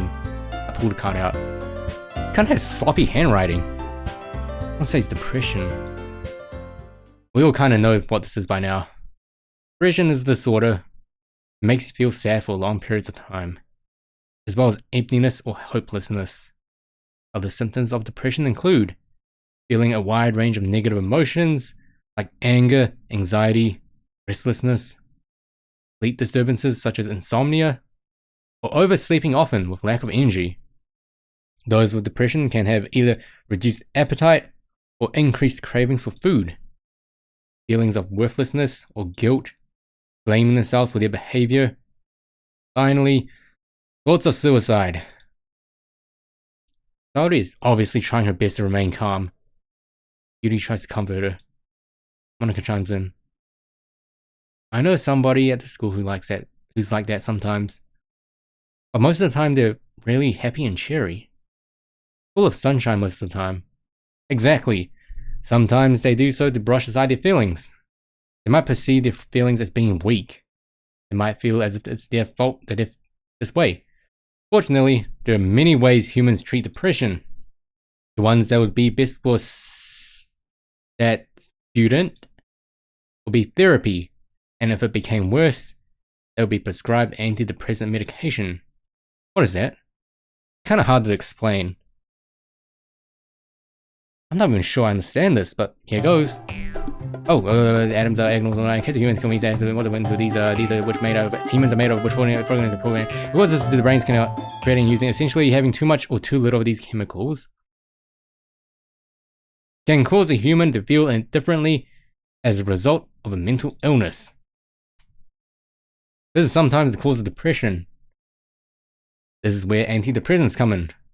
They allow the brain to balance the chemicals that are used so that they can process emotions normally. Neat, right? The girls make faces like they're impressed and want to understand. I can't blame them. It takes humans weeks to learn that. Of course, we don't really have therapy nor medication. But what kind of place? Okay, this place has no medication. What? No hospitals, or anything? Well, we have each other, and knowing what each of us is going through is enough. With that, is there anything else you would like to talk about? The girls remain silent, as they always have. I'd hoped they would have addressed each other's problems. I wish we could have talked about their illnesses using names. Yuri, Natsuki, Sayori. The only time we ever reached that point was on the first day. But instead we just go over the basics. But it's fine. It's okay if they're not strong enough. Be seen in front of their friends like this, they're supposed to have a sense of free will. And I'm not going to make the decisions for them in here. It's probably for the better. It's more like your world. Just like your world, they're not strong enough. Talk about their deepest secrets. Well, that's all for today. See you guys tomorrow. We'll be going over our last topic. Last topic? Near the end of the game? Everyone packs up and leaves. Saori and I silently walk home. We're almost to the place where we usually... Excuse me? We're almost to the place where we usually split up. Sayori? I can barely get the words out of my mouth. Sayori. Can I come and be with you tonight? I guess? I just figured you could use some help cleaning... Sayori is staring right through me. At least it feels like it. Sayori? I want to prove to you that I love you. And not in a weird way. Teehee. It's good to see her laugh. I smile back. I mean it, Sayori. We can talk about this. I want to try to make you feel better. You're seeing what I can do. Please, Sayori. Draxa, I don't think I'll be getting better. I always have rain clouds. Hearing Sayori talk like this again makes it hard to stay persistent. It may be true, but you have to learn how to deal with it. And Sayori, I love you, like how I said I love you to Natsuki as well. Please. Sayori stares at me in deep thought. Then she nods and holds out her hand. I hold it and we start walking to her house. Sayori slowly opens the door to her house. I'm going to get changed. I wait on the couch. A wave of nostalgia comes over me. I spent some of my best times here. But I've also spent some of my worst times here as well. Sayori comes down in her casual outfit. She leads me up the stairs to her room. This is the kind of thing a boyfriend would do. I smile at Sayori. She looks at me weirdly for a second, as if she was expecting a reaction from me. What? Don't say that. Feels like old times. We spent the whole day together in this room. So what do you want me to do? Oh, so what do you want to do? What do I want to do? I wanted to be a friend again for years. Maybe I can do that now? Oh, I know. Do you have the old game console? Oh, that was so fun. We used to play that game on there. And you would always be better than me. I remember that too. You still have it? I think so. I think it's in my closet. That thing was a mess even when we were kids. I can only imagine how bad it is now. Found it! Make sure you get the controllers. Yep. Sayori exits the closet carrying a cube-shaped console and 2 controllers. You still have the old TV? Yeah. Wait, do you need me to get it? I got it. She fetches the TV out of the closet and tries to set it down on the floor next to the outlet. But she pinches her finger on setting it down. Ow! Sayori, are you okay? Yeah. Let me see. I look at her finger and then I lick it. Lick it. Like what Yuri did to my finger. It looks red, but it's something that she'll forget in 5 minutes. See, it's fine. Let's hook up everything. It's gonna be so fun. We plug the 3-part cable into the old TV. As well as the controller's memory card and... oh wow, this is old school. As well as the controller's memory card and disc. Rex, I can't read the outlet. The outlet's behind some furniture. I grab the console and TV plugs and get on my knees to try and reach the outlet. Barely reach the outlet and plug them in. Here's Sayori giggling. Put on a smug look. And what's so funny, Sayori? So cute from this angle. You really have grown. Wink.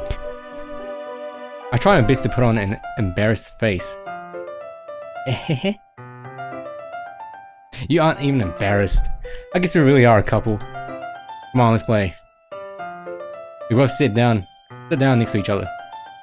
Turn on the console and TV. It still works even after all these years. The high-pitched whine makes a return, as well as its gloriously fuzzy 4x3 graphics. Another wave of nostalgia passes over, as you relive the old menus and music. Wow, we still have our old file. Play on it. Saori plays along as we go to the first level. We laugh as we remember all the stuff we could do. We get on each other's nerves. Hey, stop doing that. Fine, I'll focus on beating the level. Saori gets me with her antics. Hey. We continue playing. By the time we get to the 4th level, we realize that the game has lost its novelty. And not playing this for the content, but for each other. I start to stare at Saori. I haven't been this happy for years, as the music stops. And I have a feeling the same is true for Saori. Saori looks over at me. We stare at each other for a minute. I realize that we don't care about the game anymore. I turn the TV off. We start to lay on the floor, looking into each other's eyes. Rexa, I haven't been this happy for a long time. I've never felt like this before. Me too, Saori. We grab each other's hands and move over to sitting on the floor near the bed. Saori starts to lean her head into my chest. We stay there for a long time. Saori, I want you to know that you deserve this. That you deserve my love. If you ever feel like doing something desperate, come find me.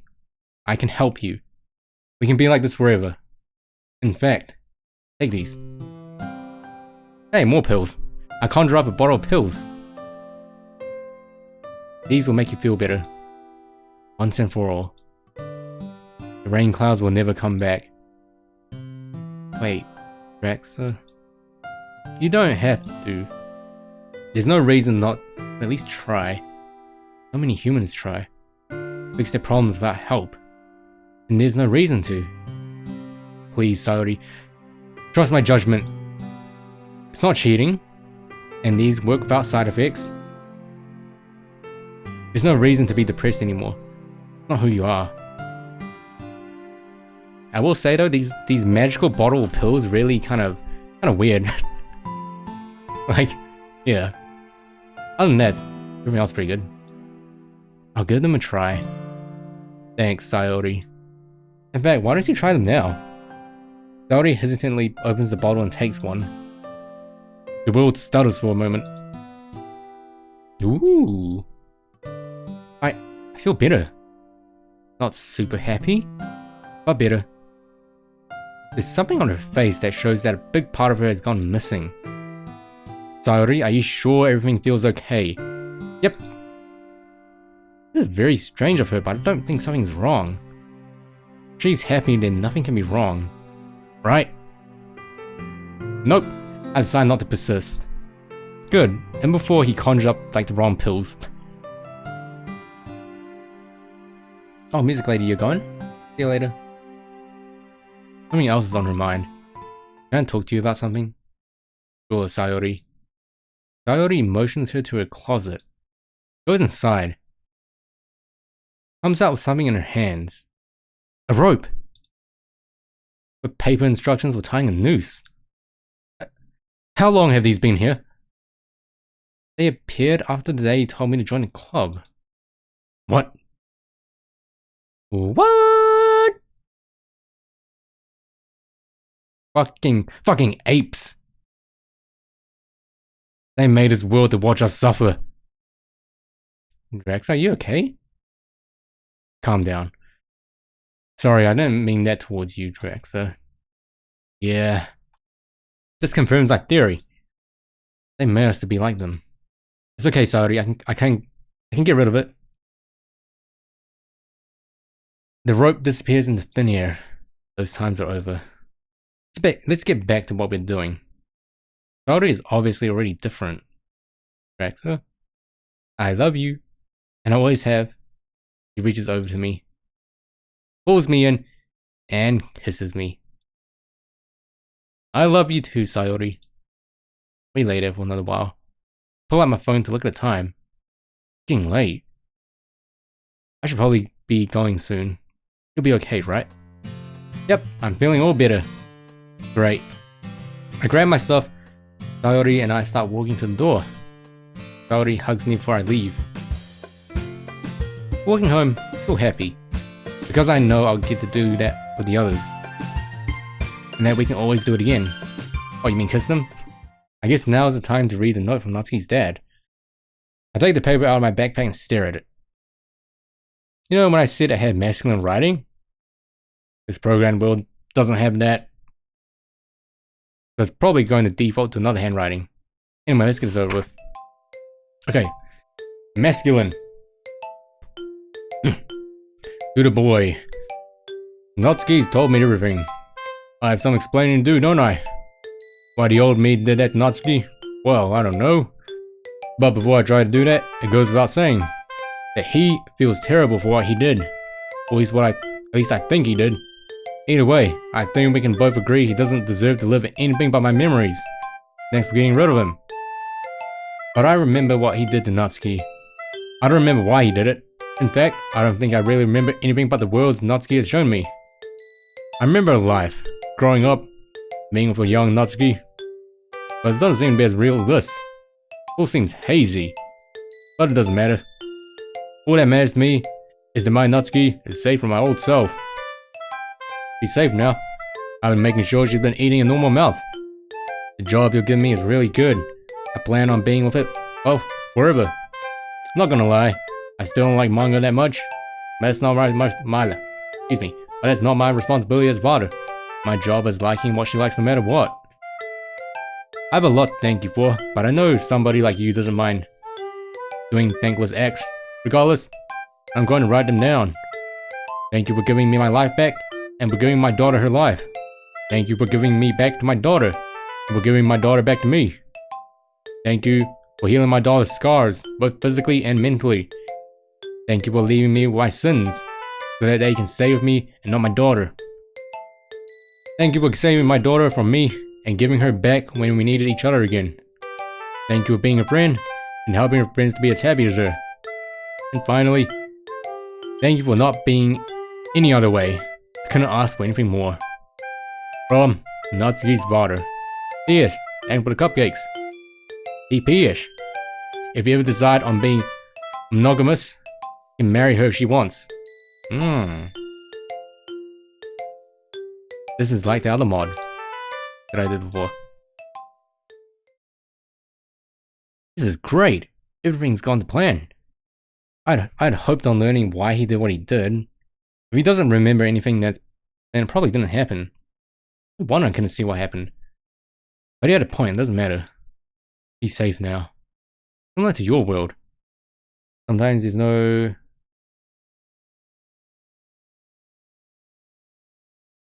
Alright, Woody. See you later. Thanks for stopping by.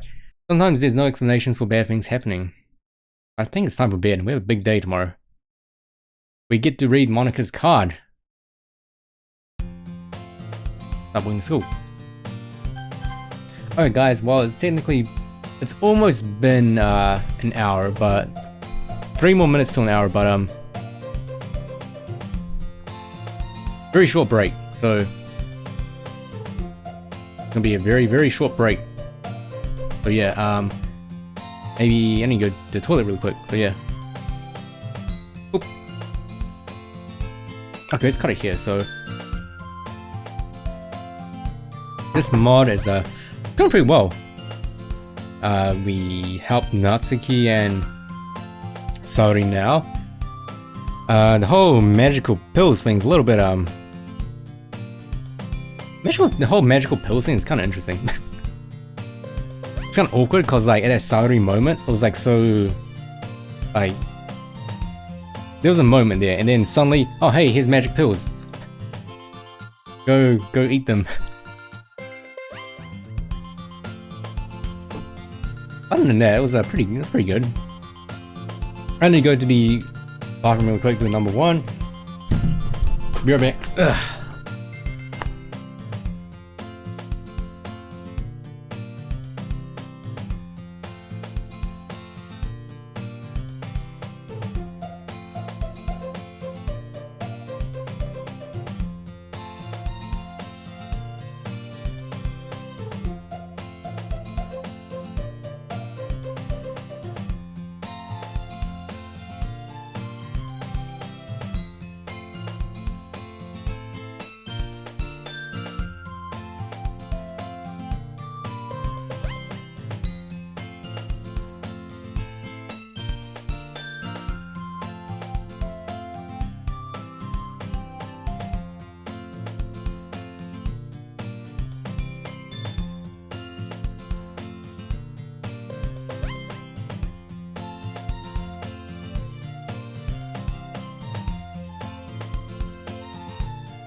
Okay, so let me... I'm done with the bathroom, now I need to, some water. Water are very important.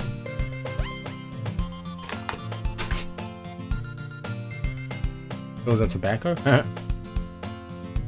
Yeah, the first mod I did a while back was literally focusing on Natsuki, pretty much. Wasn't bad.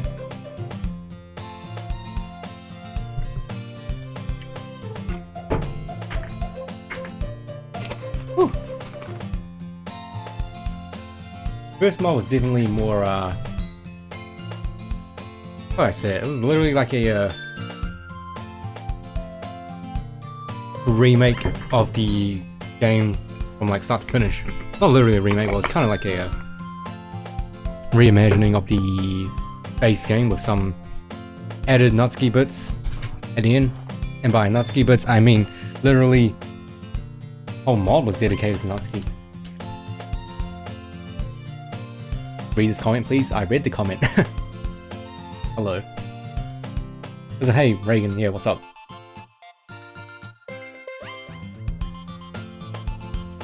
What happened? Whew. I feel like this is gonna be longer than the first mod. Ugh.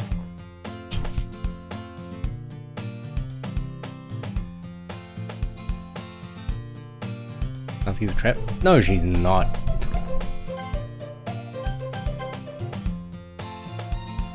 Anyway. Oh, you forgot what we need to say? Oh, Jesus Christ. Welcome back, Night Anime. Ugh, daddy, that word just makes me black. Anyway, went to the bathroom, refilled water. We should be all set. Okay, stop. Okay, stop.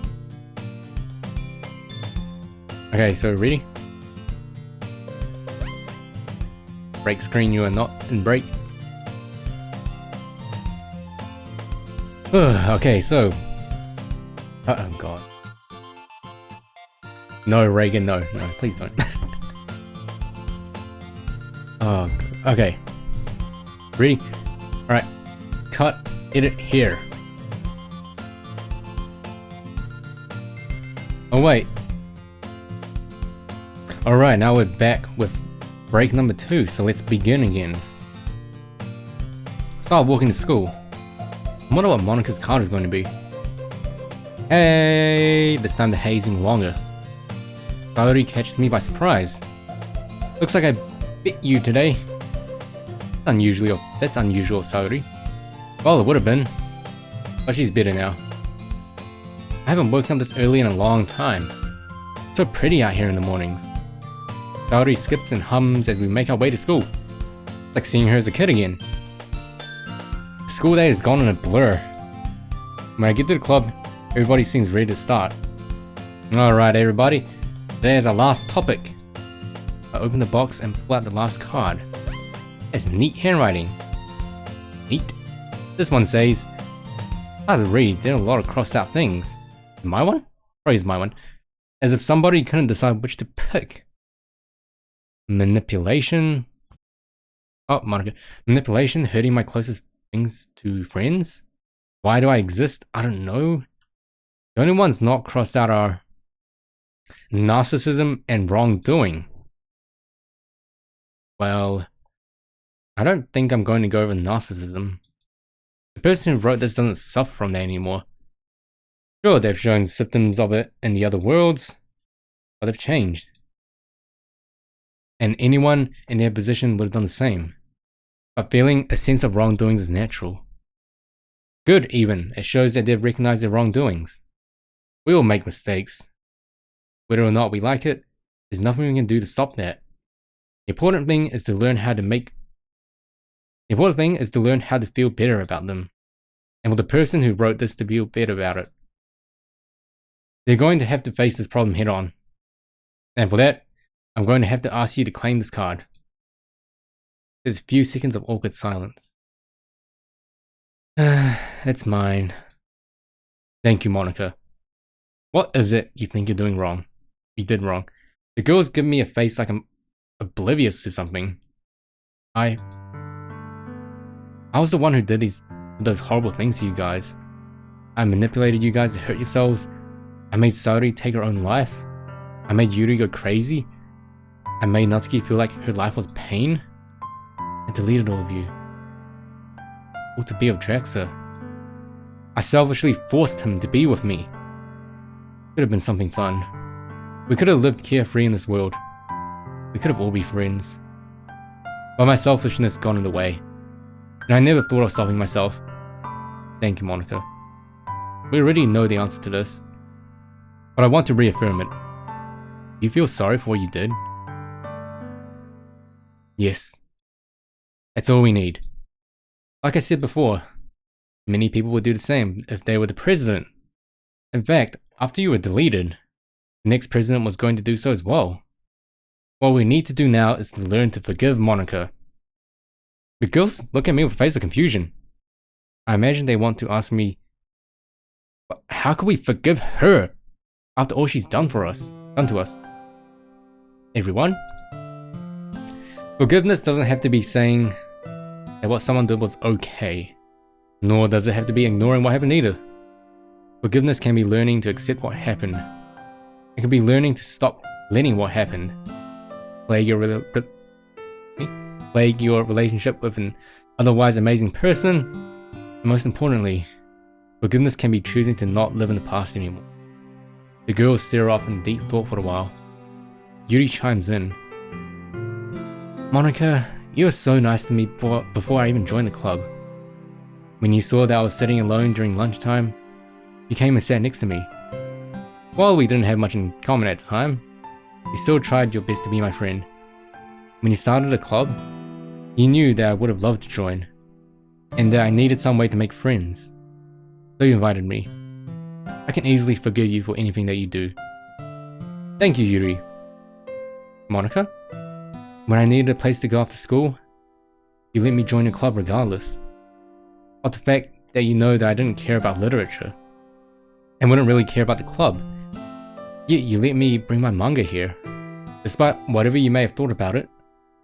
Monica, you'll always be my friend. Thanks, Natsuki. Monica? You let me be the vice president of the club, despite knowing that I wasn't really interested in literature. You were a really good president, and you had some really good hopes for the club. And you let me bring Draxa here, despite him being just as enthusiastic about literature as me. No matter what, you'll always be my friend. Thank you, Saori. Monica, do you feel you can move on from what you did? No. The girls and I were surprised. Monica? What I did was horrible and unnatural. Drax is president, yet he doesn't subject us to being with him. He doesn't make us slave away to his every desire. He doesn't kill the other members just to be his favorite. Trying to make us happy. I didn't strive to do that. Monica, the only person who's not happy here is you. While that doesn't change anything, I want you to be happy too. You're different now. You're not temporarily forced to be a bad person by your programming. Please, Monica, forgive yourself. That's the most important part of being forgiven. Okay. Yay! Saori leaps out of her seat and hugs Monica. With that, we need to pick a new president, effective tomorrow. The girls and I don't hesitate to pick Monica. Heh. Thanks, everybody. Okay, everybody, time to end today's club meeting. Tonight's assignment is to come back ready to get ready for the festival. Oh wait, we should probably all write poems for the festival. Right, let's do that. Everybody starts to pack up and leave. Whew. Are we actually going to see the festival? Saori and I start walking home together. My phone buzzes in my pocket. I take it out and see that Monica has texted me something. Hey, you've done so much for me and our friends. So I figured I'd at least ask. You want to hang out? You don't have to say yes. I text back. Sure. Great. I finished my walk home with Saori, and happier than ever. I guess the sunshine wasn't his cover-up. He really is a happy person. Or maybe that's all that remains with her depression removed. Whatever. He's happy, that's all that matters. I wait at home for Monica. There's a knock on the front door. I open the front door. Hey. Does you not have time to change out of your school clothes? I don't seem to have any other clothes but these. What? I can make you some. It's fine, Draxa. Monica comes inside. I lead her up to my bedroom. We stare at each other awkwardly. Despite everything I've done in the club, I'm still not good at this stage of relationship. So, I guess we never got to spend time together. Well, not as friends. I guess not. Well, I just thought that you were so nice to us. Amazing. Well, I had memories of everything that happened in the club. It just allowed me to find out what I really wanted to do. I had everybody's mistakes to learn from. Monica, I couldn't have done this without you being president. Monica sits down near the base of my bed. He pats the spot next to her. Sit down next to her. Draxa, you've been looking into the outside world, right? I nod my head.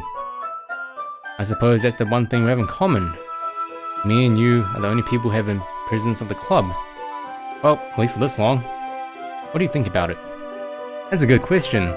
Well, it's kinda cool. Their universe, their galaxies, their solar system, their planet, their biology, their history, their sciences, their fiction, their miraculous ability to narrowly avoid nuclear holocausts, their computers, their programming, and their internet. Most importantly, the internet. All for us to look back on it. We remained silent for a long time. Our world is just as real as theirs. They're not sure where they come from. Their world may be coded in computer too. Are we all living in a simulation? Monica chuckles. You're so much like I was. You should read all of what I said to Drax in my world. Just search Monica's topics using Drax's browser. No, stay away from my browser. We've already talked about everything we can. So she says. She looks at me patiently while I stare off into space, while I scan through the topic. Oh no. Do yourself a favor and skip topic 5. These are a lot like things I say to you. Let me save real quick.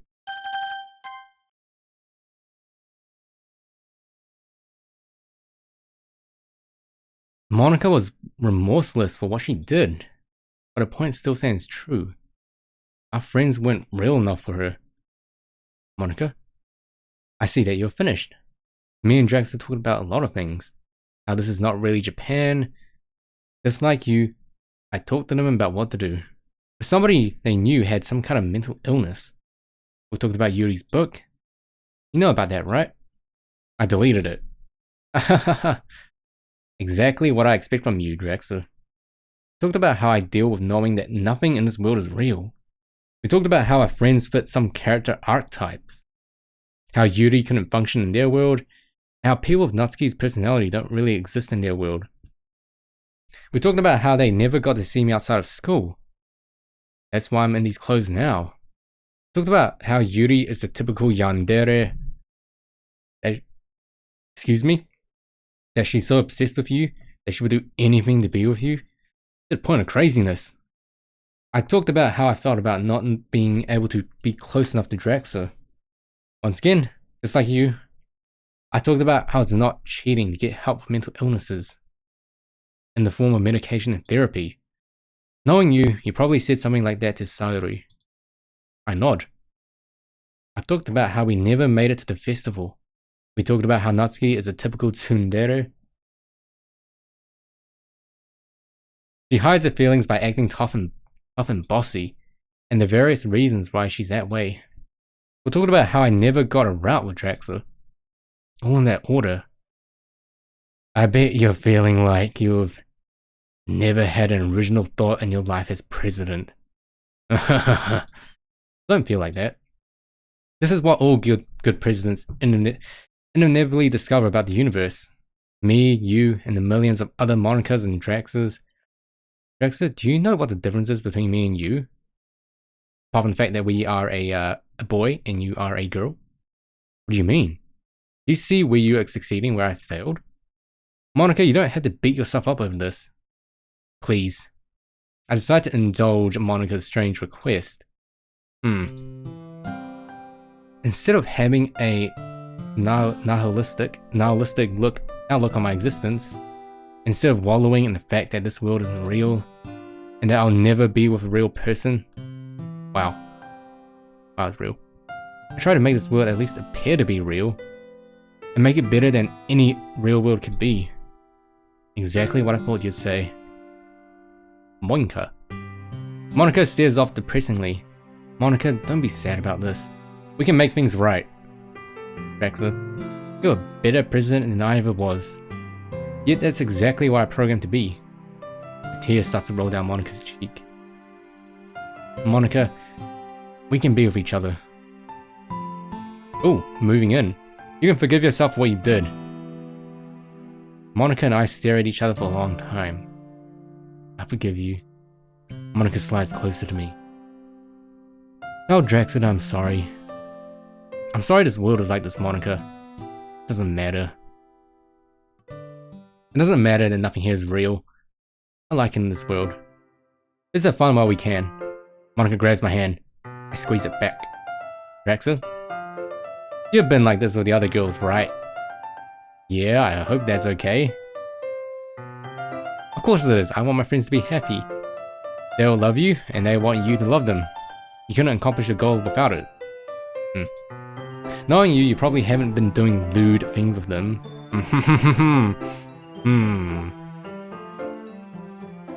Right? No, but I want to. Let's pretend you didn't hear that. No. Should I? Haha. She just do whatever feels right. We sit in more silence. Draxa? What do you think of the creators? Putting us in this fake world? I give them a lot of criticism for making everyone suffer. But they have every right to do so. Their lives aren't only happy endings. They want our lives to be sad, so be it. Our purpose as a work of fiction is to serve them. Not in master-slave kind of way. I mean, we can teach them to create their own happy ending by our example. Fortunately, if we are programmed to be smart enough to suffer it, then we are smart enough to change it. I mean, I wish I could conjure up magic pills. Draxa, are we self-inserts? What do you mean? Did our programmers put themselves into our world? Like, for example, I got kind of opinionated with Draxa when I was with them. I think they were well-based opinions, Monica. Thanks. But would it be surprising if they... well, if he held the exact same opinions as I do? I guess not. And you? Don't you feel a bit weird? Isn't it strange that you are benevolent out of nowhere? I mean, it's okay, everyone's happy and all that. But it seems like what you've done here is what the second programmer would have done if they were you. I bet they're a high school student just like you. I don't like talking about this.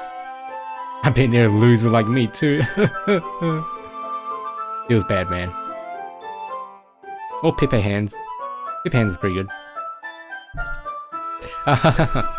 We stay in silence for longer. But it feels like we're saying 1,000 words of each passing second. Draxa, you're right. This is all I really need to be happy. Monica takes out her phone and checks the time. Well, it's getting late. We have to make sure that we get a good night's rest for tomorrow. Do we get a kiss? Yep. We both stand up. We look at each other. Monica hugs me and I hug back. Can I hug you? He kisses me, yep. Mwah. Can I hug you, chap? And she's on her way. I should probably get to bed. Tomorrow is going to be a big day for the club. Wait, a poem! Oh, whatever, I've done enough work for 1 week. I have something in mind. Hey. Today's the day Monica is going to be president. Okay, everybody. Today we're getting ready for the festival.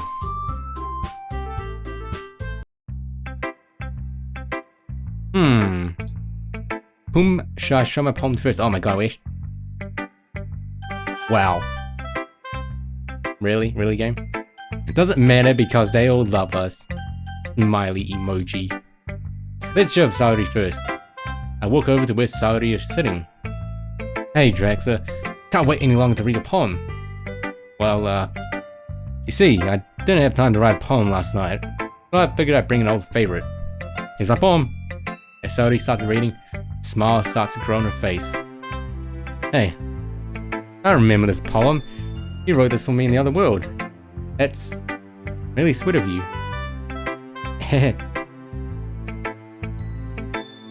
And also really lazy of you. In fact, you probably have Yuri's and Natsuki's poems in there too. You saw right through me. Yeah, whatever. Can I see your poem? My bottles. I screw the caps off of my bottles. The containers of all my old dreams. One little ball of sunshine, cute as a kitten. I dump her back into my head. It's warm and tingly. I welcome her back. There's room for it now. Instead of disappearing into space, I'll stay warm with its friends in my sun. No more happy thoughts on my shelves, but more happy thoughts in my head, till my sun burns out. Hey, Saori, this is really good.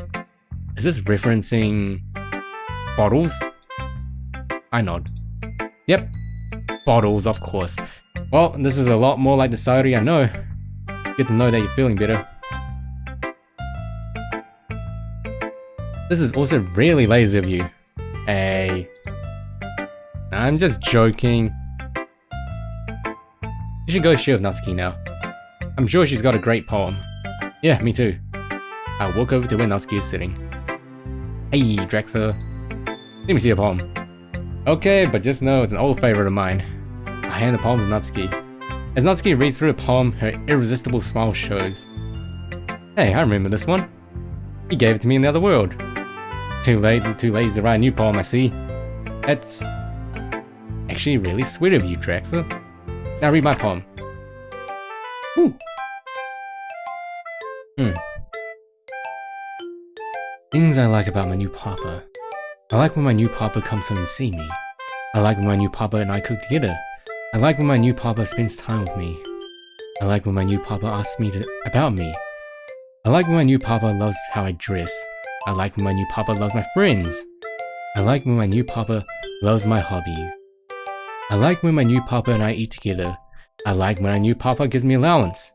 I like when my new papa loves me.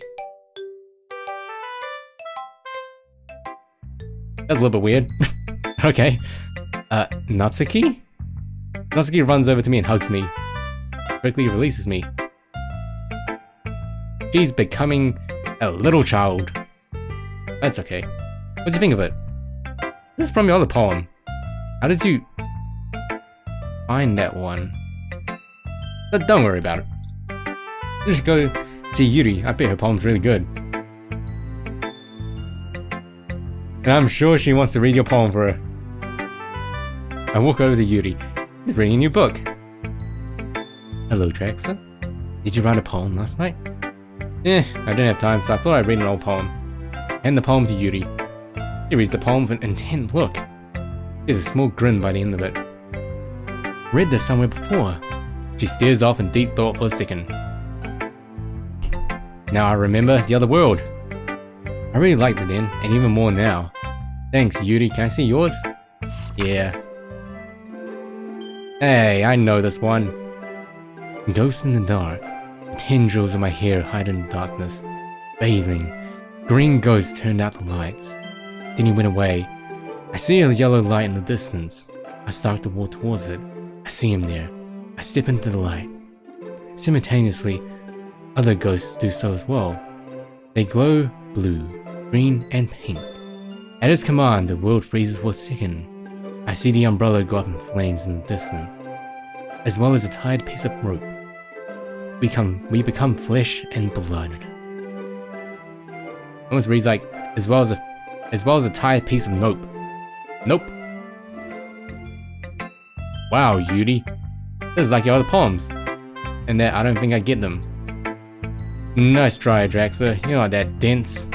I mean, he's the MC, and MC in every single manga and anime are pretty dense.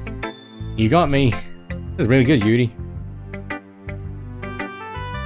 As your poems always were. Thanks. Hey, do you want to hang out after school today?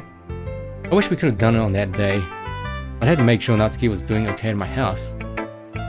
Sure, Draxa. You should probably go see Monica now. I bet she's dying to read the poem you have for her. I walk over to where Monica is seated. Hey, Draxa. But your poem was really good. After seeing all the girls' poems? Eh. Well, I didn't have time to write one after last night. So I picked an old favorite of mine. And the poem to Monica. Always beaming smile grows even larger while reading my poem. I remember this. This is the one I had you write when you were with me. I'm glad. I'm glad that you still cherish that time despite all the horrible... I interrupt her. You still deserve to be happy, Monica. No matter what you did. Thanks, Draxa. You really are a nice person. Doing this for me and our friends after what I did to you. Here, read my poem. Ooh. Happy forever. He puts the world back the way it was, undoing all my hard work. He tells me he's going to patch the hole in the wall.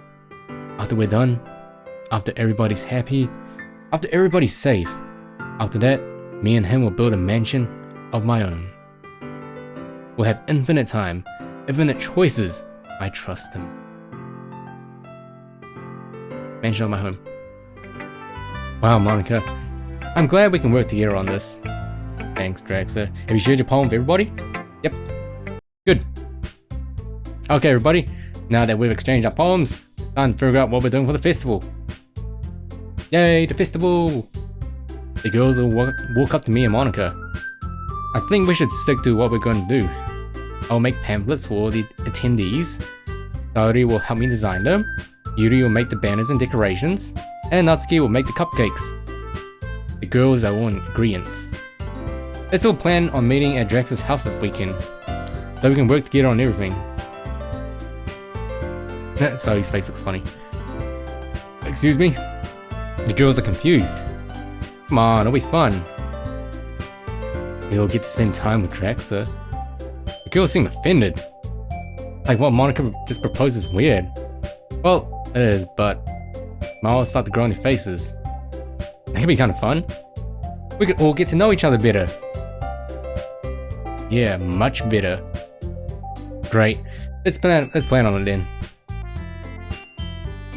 With that, everybody starts packing up for the day. Yuri's gonna be here soon. Hopefully we can confirm that the pills are still working. Just knock on my door. Hey Yuri. Nice sweater. Hey. I beckon Yuri inside and lead her up to my bedroom. By the time we get to my room, I realize that Yuri and I have nothing to talk about. Oh, she's the only one who actually deeply cares about literature. That'd be a good starting point. So Yuri, what books have you been reading lately? Despite it being a well-meaning question, I cringe as it comes out of my mouth. Oh, well, the school doesn't have a library, and I didn't feel like going to the bookstore. So I figured I could ask Monica where to find books. She smiled and handed me her book. Luckily, it had the exact same topic I was interested in. And a lot of other cool ones too. Like programming, AI, if we are all living in a simulation. It even goes into nihilism at times. Looks like I made an error. When Yuri took the pills I gave her, it must have deleted her portrait of Markov book. That left her without anything to satisfy her passion. Thankfully, Monica was nice enough to give Yuri her book. But I guess I have even more work to do to make this world believable. Here, I have an idea. The world stutters for a moment. That's really cool, Yuri. I think the school actually does have a library. They put it in over the summer, so that's probably why you haven't seen it. It's not that big, but it has lots of good books there for literature enthusiasts. That's really nice of you, Draxa. Thank you. You don't have to thank me. It was the school district who put it in. I've gone to the high school for years. At least I think so. And I know that there wasn't a library there. Besides, if you had the power to do all these things, I think you have the power to make a small library. I wouldn't be surprised if you downloaded some books off the internet and put them there. Gee, got me. Don't worry, I got the appropriate permissions for them. Of course. So, thank you. You're welcome, Yuri. If there's anything else you need, let me know. Yuri, can I see something? What is it? I know it's kind of weird, but I see your arm. I want to see how it's doing. Sure. She holds out her arm to me. I was expecting her to show me, but I think we both want an excuse to touch each other. Okay. A feeling of anxiety flares up and tells me to expect the worst. I know that's wrong. I start to roll up her sleeve. Her skin is as smooth as silk. Unable to resist the temptation, I caress her. I caress my hand up her arm. Surprisingly, she doesn't seem to hesitate or want to pull it away. Caressing her arm must be an indication of my feelings to her. I look up and see that she's wholeheartedly staring at me. Now's the moment of truth. If she's really been cured from her self-esteem issues, she'll continue to go along for okay. I know that sounds weird, but trust me. Rexer? Feels really good. It's not weird, is it? I have to be honest with her and myself. Just a little bit. But we can be weird together. I shift to a more serious tone. It's not too weird. I mean, a little weird's good, okay. But I think the medication will prevent that. We somehow managed to avoid sitting down for this long. We go to sit down near the base of my bed. We stay silent. We don't have much more to talk about. Rexer, what's the club going to do after the festival's over? In all my time here, I haven't asked myself that question once. I don't know. Ice Monica and I are going to figure it out tomorrow. But we'll be sure to make it fun for everyone. We sit in silence for longer as I can't find more things to talk about. But it's fine, Yuri seems to be in some kind of bliss. But not in a lustful kind of way. I conjure a bag of small chocolates into my hand. Conjure food now? Wow. Yuri is relaxing with her eyes closed. I can't resist the temptation. Felt so right the first time. I take the chocolate and I hold it up to Yuri. I apprehensively place the chocolate in her mouth. Yuri takes the chocolate as if this was completely natural. Things have changed so much. Can't thank you enough. Yuri starts to lean into my face. I don't know what she's doing, but I don't want to scare her off by staring at her. Stop getting closer. I think I know what she's doing. I guess it falls on me to make it happen. I turn to face Yuri. I kiss her. I expect her typical hesitation towards intimacy, but she remains calm. In fact, she starts to wrap her arms around me. She's pressing her chest into me. We stay there and, cuddle, wink. For a while. Is that the right word? Rexer? I look at Yuri. Have you been like this with the other girls? I panic a little. Yeah, is that okay? Unlike the time I asked Monica, I don't know how Yuri's going to answer. Of course. I'd be conflicted if it was any other way. I love them. Name checks out. They deserve to have this too. That's really kind of you, Yuri. Yuri smiles. Like usual, we quietly lay with each other for a while. I'm not a very talkative person in these moments. But just like that, it's really late. Yuri stands up. It's getting pretty late. Wait, where are all the other girls? Okay. Should I leave? Well, we have a lot to do tomorrow. We should probably get enough rest tonight. Yeah. Yuri starts to walk over to my bedroom door. We quickly hug, then she leaves. I get to bed. Tomorrow all the girls are coming over. Oh, tomorrow. I'm saved. I scrambled to get the house cleaned. We're doing more than just hanging out in my bedroom. Almost finished. There's a knock on the door.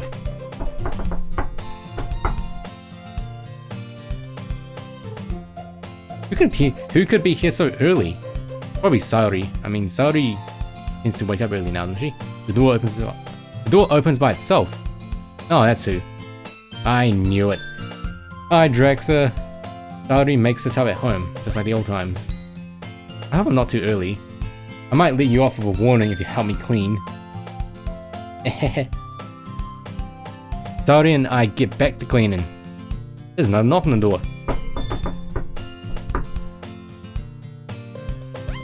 I open the door to see Yuri.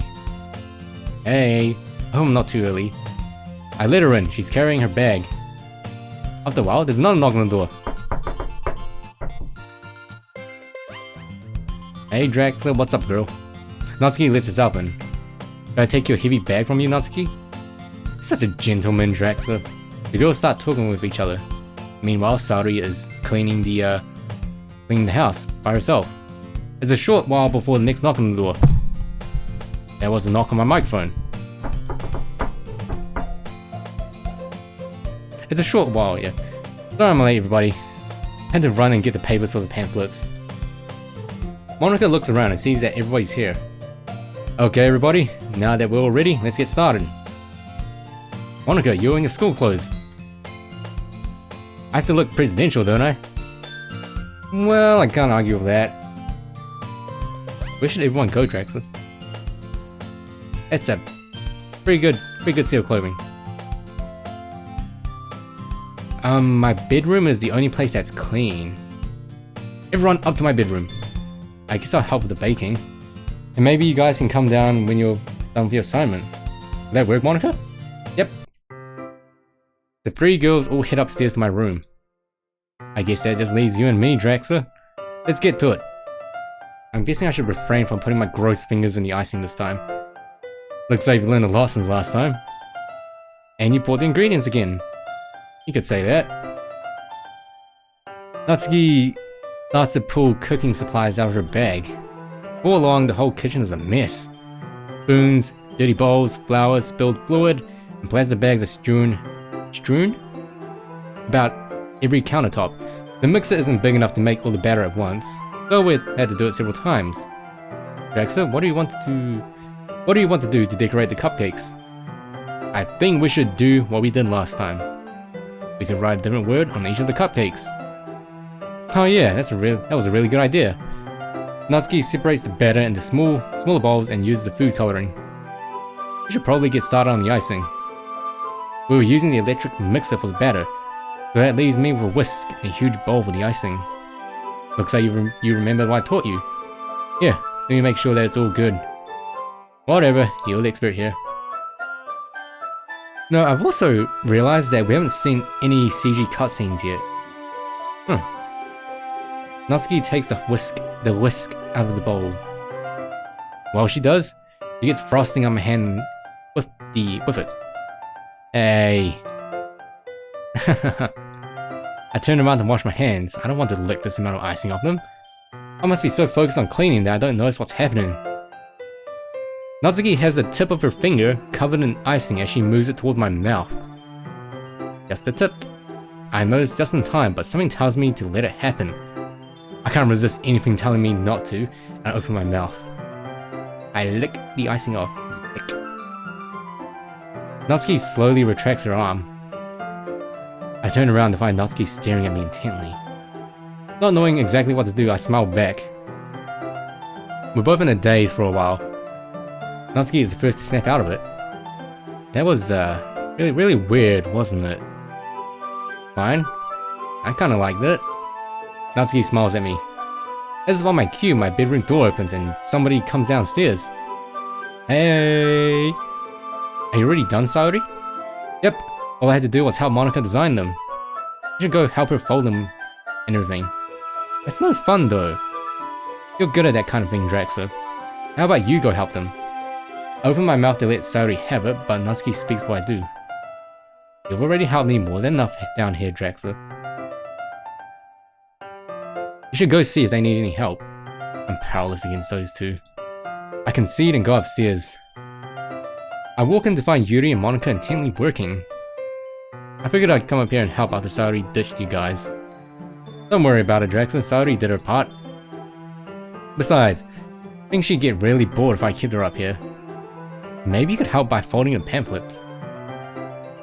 Excuse me? I take a look at them. They look a lot different than the ones we had in the other world. Saori must have actually designed them this time. Monika shows me how to fold them into little booklets. Then I get to work. Looks like I forgot to bring something up here. Monika isn't the type of person to forget something. I'm going to go get it. Monika winks at me, she exits. Oh, I know what you're doing. She's being a wingman. Or rather, a wing girl. I was initially worried that she was making an excuse to do something mischievous. But now I know exactly why she's doing this. Only now do I notice the familiar scent of jasmine. Slide closer to Yuri. I see you purchased the origami paper again. Are we doing what we did last time? I really liked your ideas. Yeah, with the ribbon and everything. I decided to help out with what Yuri's doing at the moment. Instead of using a knife, Yuri has brought a pair of scissors. That's a lot more practical and more safe. Hey Yuri, can you hand me those? Sure. As I grab the scissors from Yuri, she suddenly starts staring off. Like she was just struck by some strong memory. I start focusing on cutting the ribbon. Maybe a little too much. Do you cut your finger? Yuri starts to move her hand toward my wrist.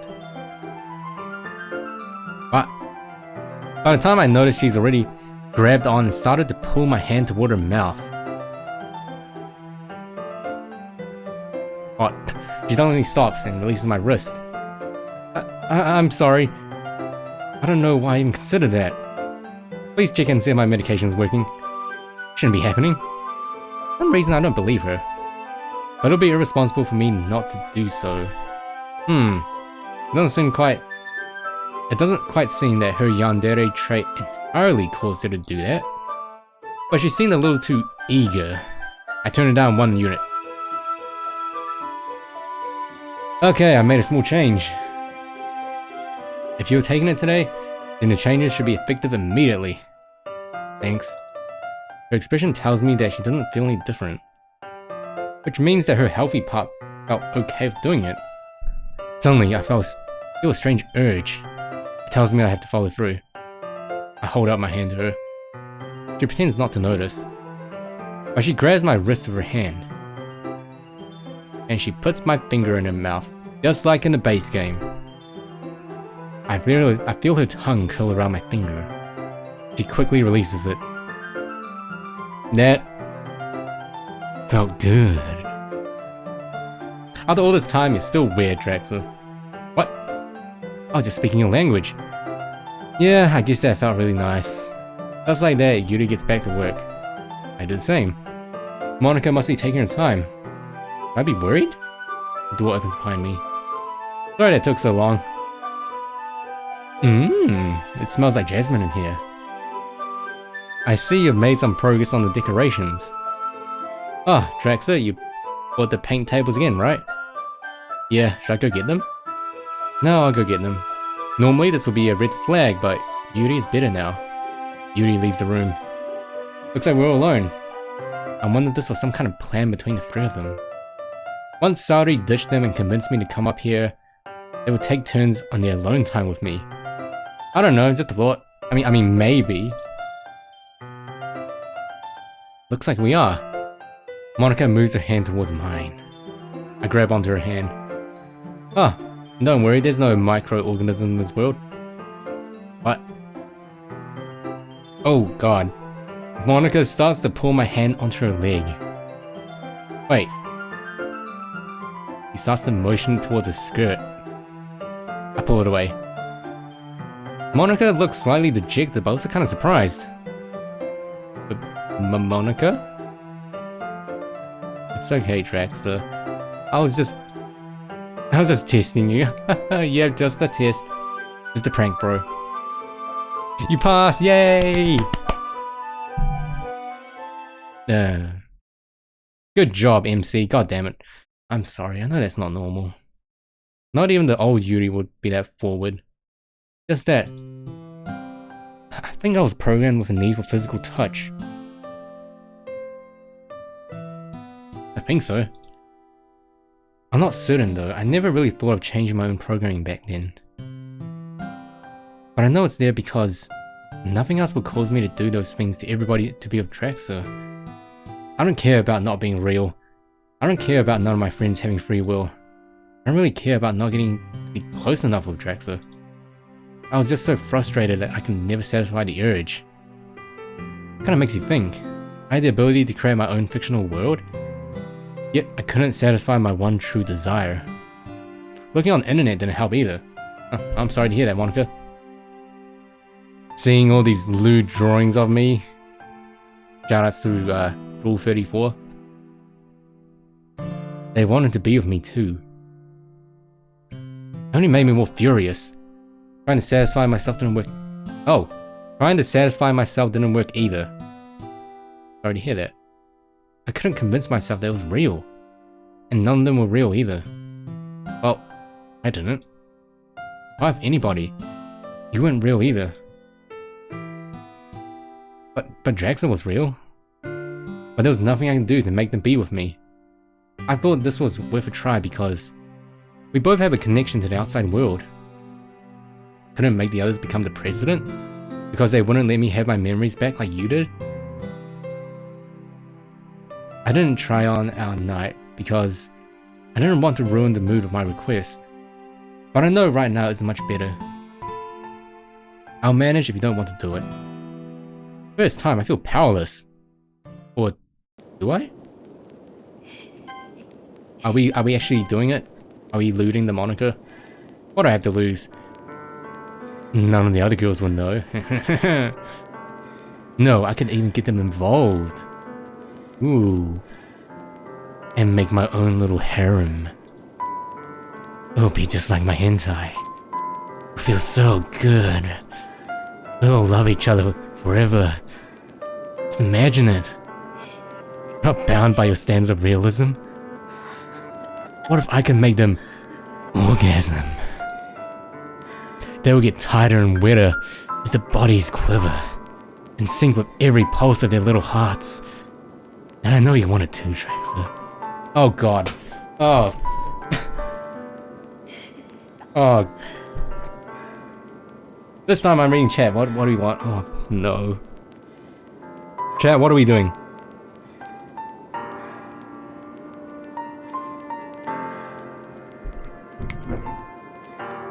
Oh.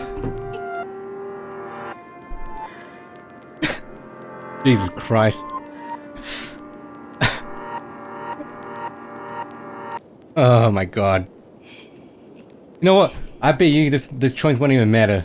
Oh. If somehow I don't get to save and save, if somehow I don't get to save, Skull, I'm gonna be so mad.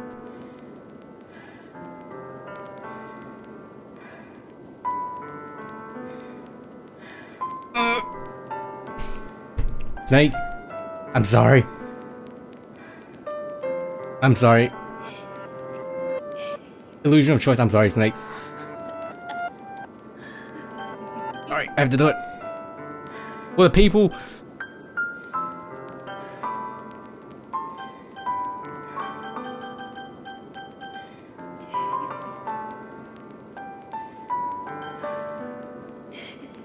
Oh god. I'm too curious. I have to know what happens. I don't know what happened just now. The presidential physical touch function must have finally turned on. Wait. I said yes? What the fuck, Traxxas? Did you really think I would go ahead and do that to my friends? Oh, whatever. It's not like you'll stop playing because I won't do what your perverted mind. Yeah, see? Illusion of choice. Illusion of choice. Whatever, it's not like you'll stop playing because I won't do what your perverted mind wants me to do. Even then, I'll still use the processor power to keep us alive. You'll be alive because you'll still use a computer all day. Because you're a perverted loser who wants to abuse the closest things to friends. Monica? I have an idea. Wait, I need to look through the code for a second.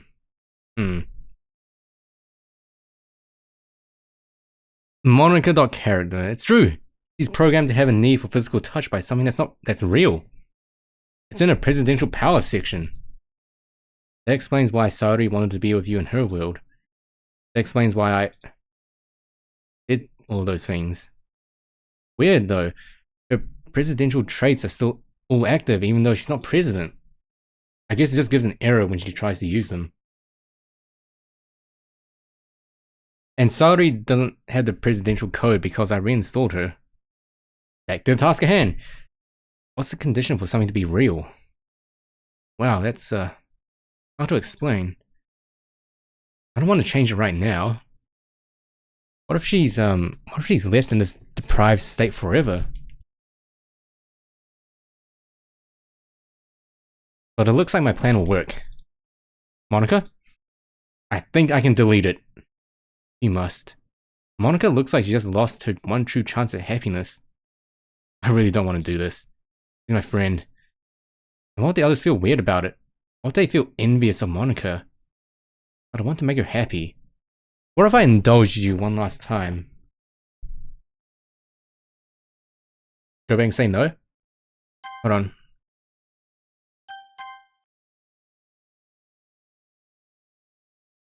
I don't know how far back I saved it. We'll check it out later. You really step out of the comfort zone and do that for me? Well, I think I have a method that will be more comfortable for the both of us. It's not that fun, much less realistic, but it qualifies the real conditional. Will that work, Monica?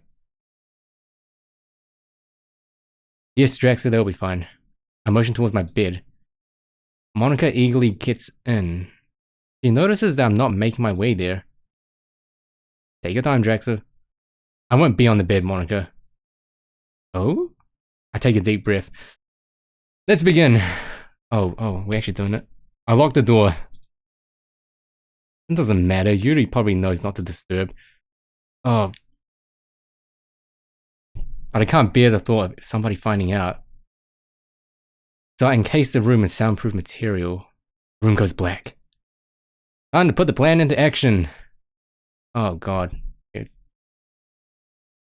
I conjure the necessary object and move it over to Monica. I turn my back towards her and cover my ears. It'd be really weird to see one of my dearest friends like this. I never would have thought that I would resist something like this. I usually would have enjoyed this. I probably would have considered it the highlight of my life up to this point. I've grown so much since then. I haven't felt any rush from doing this. I can't be affected by actually doing anything, not if I tried. I should delete it before I attempt to satisfy it. I start to move the object through its motions. The only feedback I receive is the push from Monica's body on the object. I can feel it through my presidential abilities. Feels like it takes forever. But Monica puts her hand on the object, signaling she's done. I delete the line of code that controls the urge and save her file. I wait for Monica to get ready. She taps my shoulder, and I remove the material surrounding the room. Stand up and look at her. Did it work? News Draxler. Felt really good. Better than anything I've ever felt. For some reason that makes me even more uncomfortable. Oh. I'm sorry. It's okay, I'm happy that you're happy, Monica. I guess I should clean your bed. Don't worry about it, Monica. I use my abilities to replace the sheets and blankets. What should we do now? I have no way the fire alarm starts going off.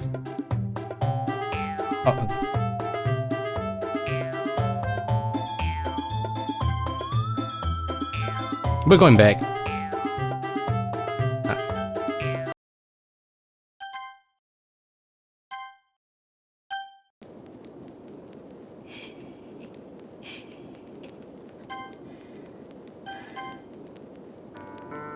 I don't know what's happened right now. Just now. The presidential physical touch function must have finally turned on. Please forgive me for what I said. I can never do that to our friends. Thank you for using your head, Draxler. Monica? I have an idea. Wait, I need to look through the code for a second. Okay, so this part's the same. It's true, she's programmed to have a need for physical touch by something that's not real. Yep. We'll skip ahead. See if anything's different. Nope. The presidential, yeah, Prince Order, back to the task at hand. What's the condition for something to get real? That's hard to explain. I don't want to change it right now. What if she's lived in this deprived state forever? Well, it looks like a plan will work. Excuse me? Monica? I think I can delete it, if you must. Wait, it's the same thing?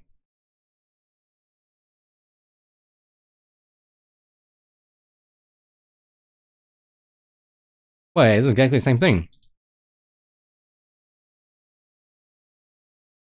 Oh, okay. Okay. Okay, it's the same thing.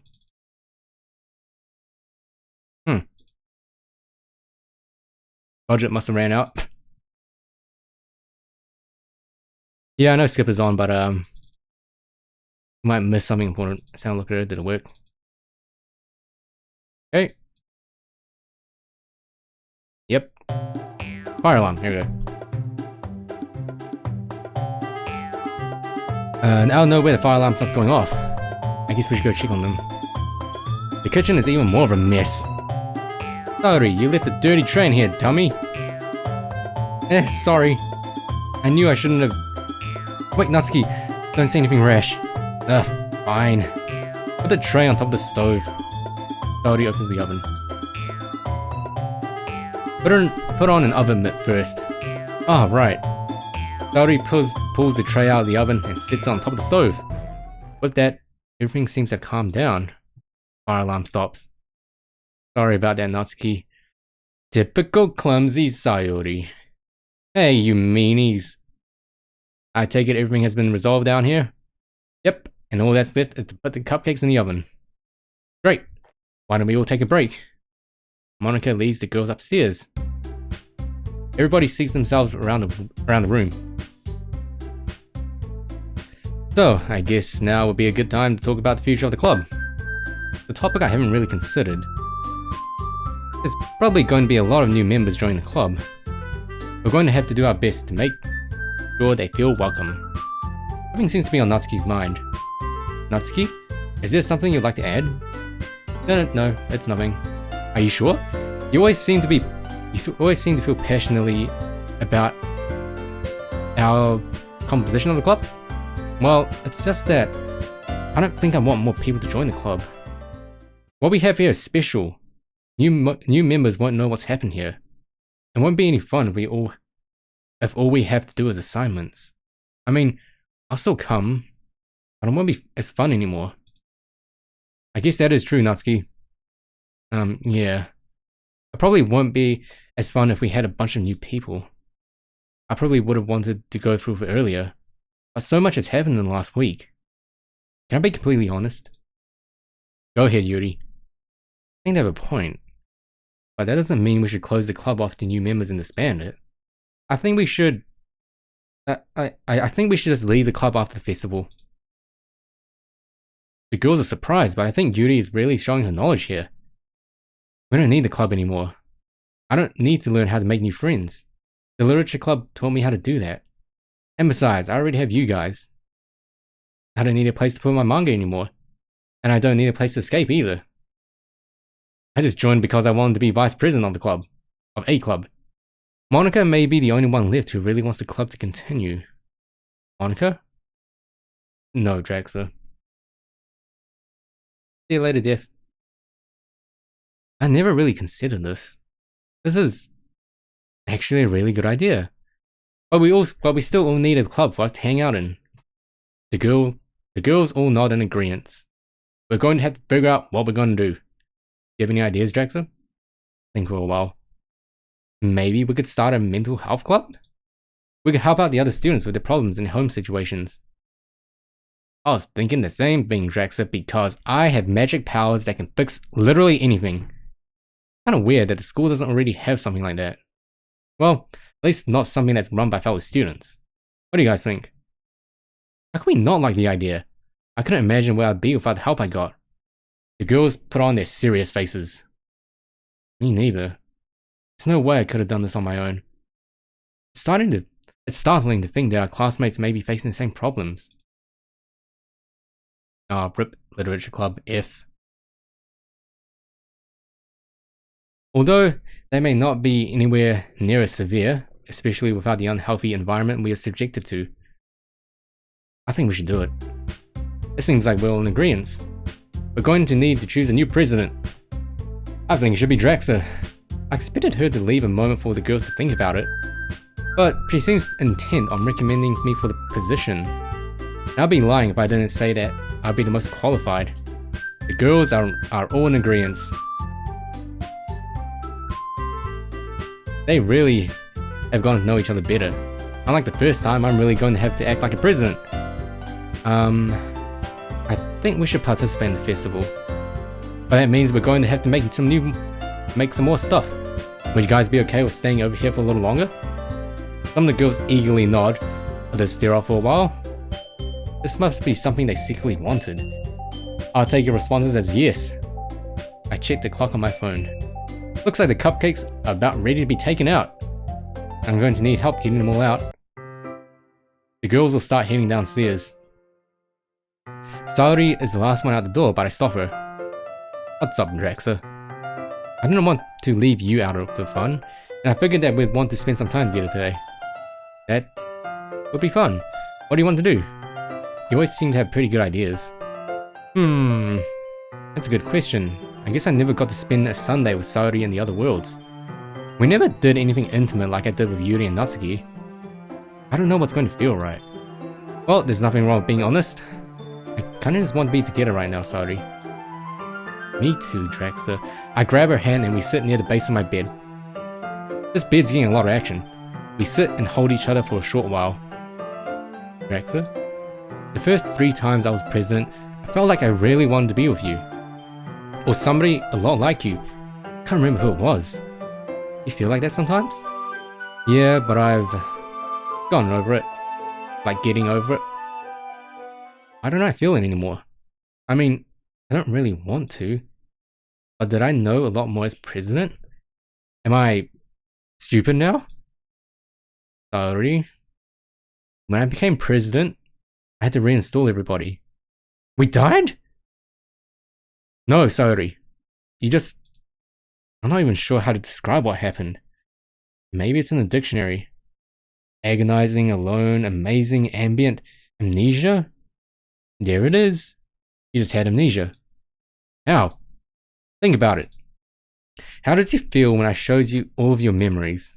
Didn't you feel like the same person? You're right. Thanks for telling me that, Draxa. But that doesn't answer my question. I always felt really smart when I became president. Am I going to be like that again? I don't know. But if there's one thing I'm sure of, it's that I can't tell her no. Yes, Saori. You'll be like that again one day. Saori's face instantly lights up. Yay! Unable to resist her, she brings me up to my feet and kisses me a bunch before leaving the room. Ooh, a lot of kisses. Why? Why didn't I think of this sooner? I wanted to take them out of their blissful ignorance. Yet I believed them as fictional characters without free will. I could have made them presidents too. I wasted so much of our time. They're gonna hate me. And throughout this whole thing, I've been oblivious to so much. Why am I so stupid? I'm still an idiot after all this time. Calm down. No, it's not too late. I can give them my powers too. We haven't wasted any time. We've learned how to fix everybody's problems. In fact, it's good that I didn't just give it to them from the start. They weren't ready to know the truth about this world at the beginning. But now they're ready. It doesn't matter that I've messed up so many times along the way. We wouldn't have it any other way. Well, I think we have 1 or 2 last things to talk about. Let's get to it. I walk down the stairs and head to the kitchen. Everybody's happily talking. I hope Saori hasn't told anybody about my plan. I don't want the other 3 to think that I'm holding it over them.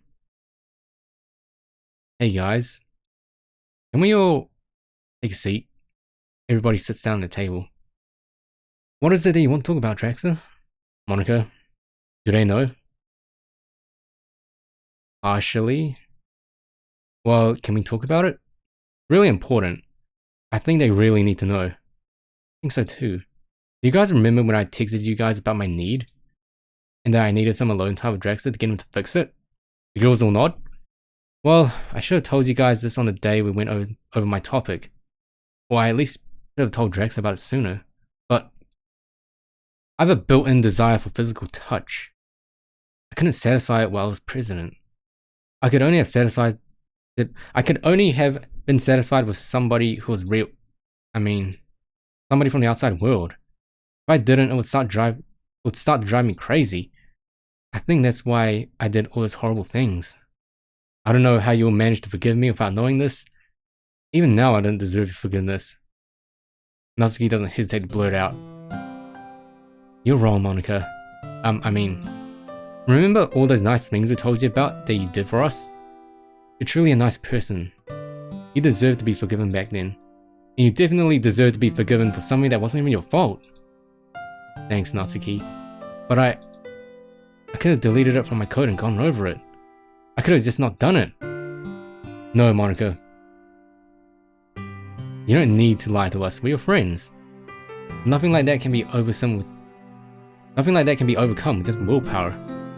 You yourself said that to Draxa. We made that clear when we did our group therapy. And you couldn't have just deleted that programming. You don't have to feel like that you needed to know and do everything. Even after all that I've seen and learned, there's still so much I don't notice. So cute when you rant about things, Draxa. I guess you're right. Should I tell them what we did to fix it, Draxa? I think we need to. Oh boy. Do you guys know what I mean by physical touch? The girls apprehensively nod their heads. Well, Drax and I had to... Seems Monica doesn't want to keep talking. I didn't want to risk leaving Monica without her need fulfilled when I deleted it. So I decided to indulge her.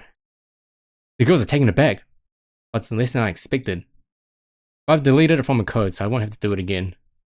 But I have a question for you guys. Do any of you need that? Wait, don't answer that. Okay.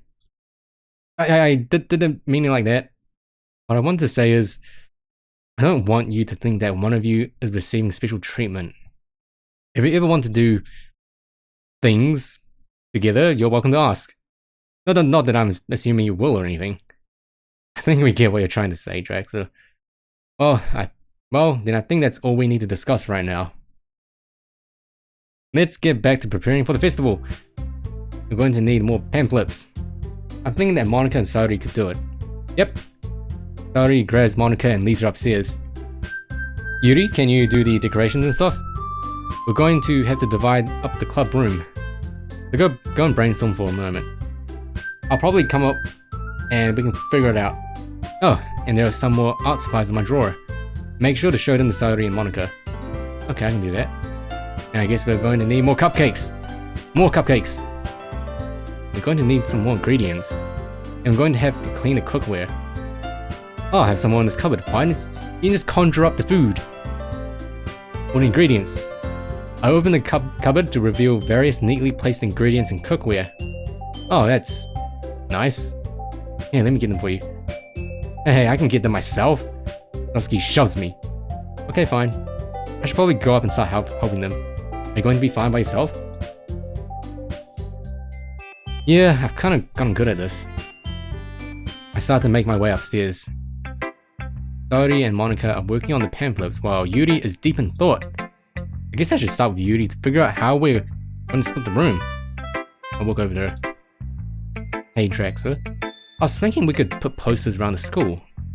They could inform students about various types of mental illnesses. I figured that we wouldn't need to decorate the room as much. I wouldn't think that there's going to be a lot of people showing up for the mental health club. Kind of a taboo topic. Yeah, I don't quite think that part through. What do you have so far? Well, I didn't want to scare people off by being too direct, so I thought I'd try to keep it over the broad subject area. Yuri shows me her poster. It has an inviting message. You're not alone. Come talk about it with your friends. It then lists some common illnesses. This is really good, Yuri. Thanks, Draxa. Do you need any help with making these? No, I think I got it, Draxa. I only have to make a few. I look over to Saori and Monica. They're eagerly working on something. Hey Draxa, what are you guys doing? What are you guys going to do with the pamphlets? Well, we figured that there wasn't going to be a lot of people coming, so we made these little handouts with important information on them. Saori hands me one. A list of the common mental illnesses, as well as resources for getting help or learning more about them. Combine this with Yuri's posters, and every student will have this imprinted on their head by the end of the week. Awareness for this kind of stuff is always good. You guys need some help making these? We sure do. Can you start folding these? I didn't expect the answer to be yes. It doesn't take very long to prepare all the pamphlets. Everybody should be done with assignments by now. I stand up and walk to the door. Let's go see what Natsuki made. The girls follow me down the stairs. It seems like there aren't much more cupcakes than before. Hey guys, I figured there wouldn't be that much people at the festival at our new club. Now this is rubbing it in. So I made these. Natsuki holds a 2x3 pan with 5 frosted cupcakes. Pink, blue, purple, green, and yellow. Those look so good. Thanks, did you see what I did with the cup? Saori extends her hand and tries to grab a cupcake from the pan. But Natsuki pulls it out of the way before she can touch it. Hey, no touch. No touch. Hey, wanted that badly, then catch. Natsuki quickly tosses it at Saori. What? Saori catches it like life depended on it. She doesn't hesitate to start eating it. I guess some things never change. I think I see what you did with the cupcakes, Natsuki. You matched them with our eye colors. Indeed you did. Yuri looks over at me for a second. Yep. Natsuki starts to give everybody their respective cupcake. We all start to eat them. This is really good. Thank you, Natsuki. You're welcome, Draxa. Everybody's finished their cupcake. Okay, everybody. I think we have everything we need for the festival. Saori and I will take the stuff to school if we can't take it home tonight. And remember to be there early to help set up the room and put the posters around the school. Everybody starts to pack up their things. The girls will thank me on their way out. And just like that, I have the house to myself. I clean up and head to bed. Tomorrow is the final day before I give them my presidential abilities. I have to get a good night's rest. Okay, something has to happen. Something bad has to happen.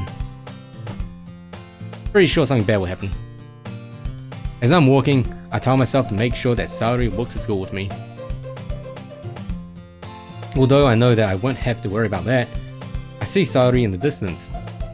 Hey Draxa, so excited for the festival. Me too, Saori. We both hurried to school, yet the students seemed ecstatic about it as well. I already saw Yuri's posters on the walls while I was making my way to the club room. Everybody must be excited as I am. As I walk in, I see that the club room is adorned with Yuri's decorations. It smells like jasmine. The windows are covered and the kanji is hanging around. The discs have the literature booklet laying on them. Natsuki's cupcakes are on the shelf in the back of the room. I must be so absorbed in looking around the room that everybody else sneaks up on me. Hey Draxa, we've got the room ready. Is there anything else we need to do before the festival starts? Nope, we're all ready. Great. We wait patiently for the festival to begin. Oh my god, are we actually going to see the festival? There are 3 new girls already here. OCs? Hopefully they can get at least one more member. Another girl enters the room. She's followed closely by a guy. Oh, this sounds familiar. They must be friends. Literally the same as these... Maybe it's these people but from a different parallel universe. Maybe it's the same people but from a different universe.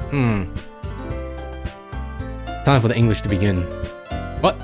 Did I just say it's time for the English to begin? Time for the festival to begin. There's less people than I expected. Monika steps up to the podium. Hello everybody, and welcome to the Literature Club. My name is Monika. I'm the president of the club. There's a lot of things we talk about in the Literature Club, like books and poems. We're going to show you how much fun literature can be by reciting a few poems. Monika flips through her notebook to the specific poem she has in mind for herself. The title of this poem is The Way They Fly. I remember this poem from the first world. It's different from the poem she showed me on Friday. I guess she wrote her poem for me. and the meaning would be lost on the new members. Everybody else probably did the same exact thing. Monica begins reciting her poem. Her clear, confident voice fills the room. More than that, her inflection is pristine. She knows exactly how to apply emotion behind each line she recites, bringing the words to life. She really was meant to be the president of a literature club. I glance around me. Everyone has their eyes on Monica. The new members listen intently, even the boy. Just like last time. Saori looks amazed. Yuri has an intense expression on her face. Finally, Monica finishes the recitation. Everyone applauds. Yeah, Monica! Monica takes a breath and smiles. Without saying a word, Monica sits down. Yuri somehow manages to simultaneously appear anxious and confident while walking up to the podium. The poem is called After Image of a Crimson Eye. I remember this one. Yuri starts to project loud and clear. As Yuri gets past the first couple of lines, voice changes. It's almost like what happens when Yuri gets absorbed into her books. The quivering words transform into the sharp syllables of a fierce and confident woman. The poem is full of twists and turns in its structure that she enunciates with perfect timing. Despite all this, her voice eventually sounds like the poem has lost its meaning to her, which actually makes her proficiency in her performance all the more impressive. Suddenly, she's finished. Everyone is stunned. Yuri seems satisfied with herself. It's like last time. It's up to me to make everybody snap out of it. I start applauding. Everybody else soon follows. Yeah, Yuri.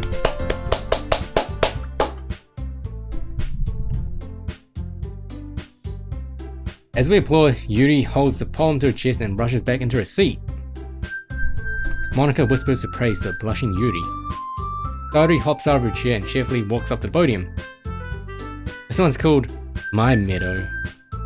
Saori begins her poem. Somehow, it feels like her soft voice was made as a perfect match. The poem isn't aimlessly cheery like Saori is. It's serene and bittersweet.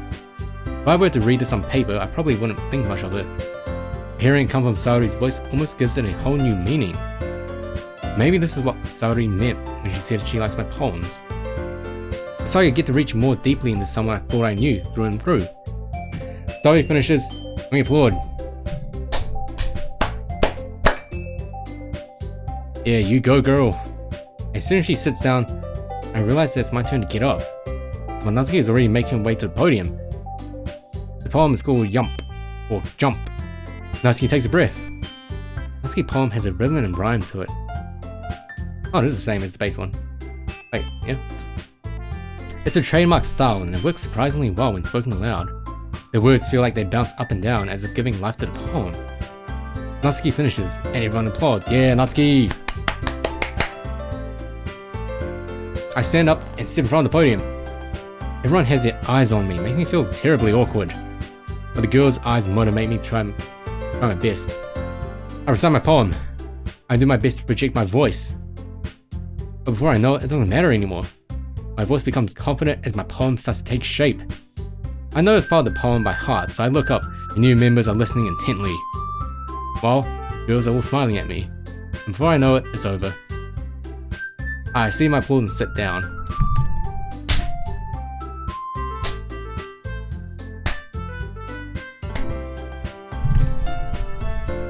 Monica gets up to the podium. Thanks to everyone who presented.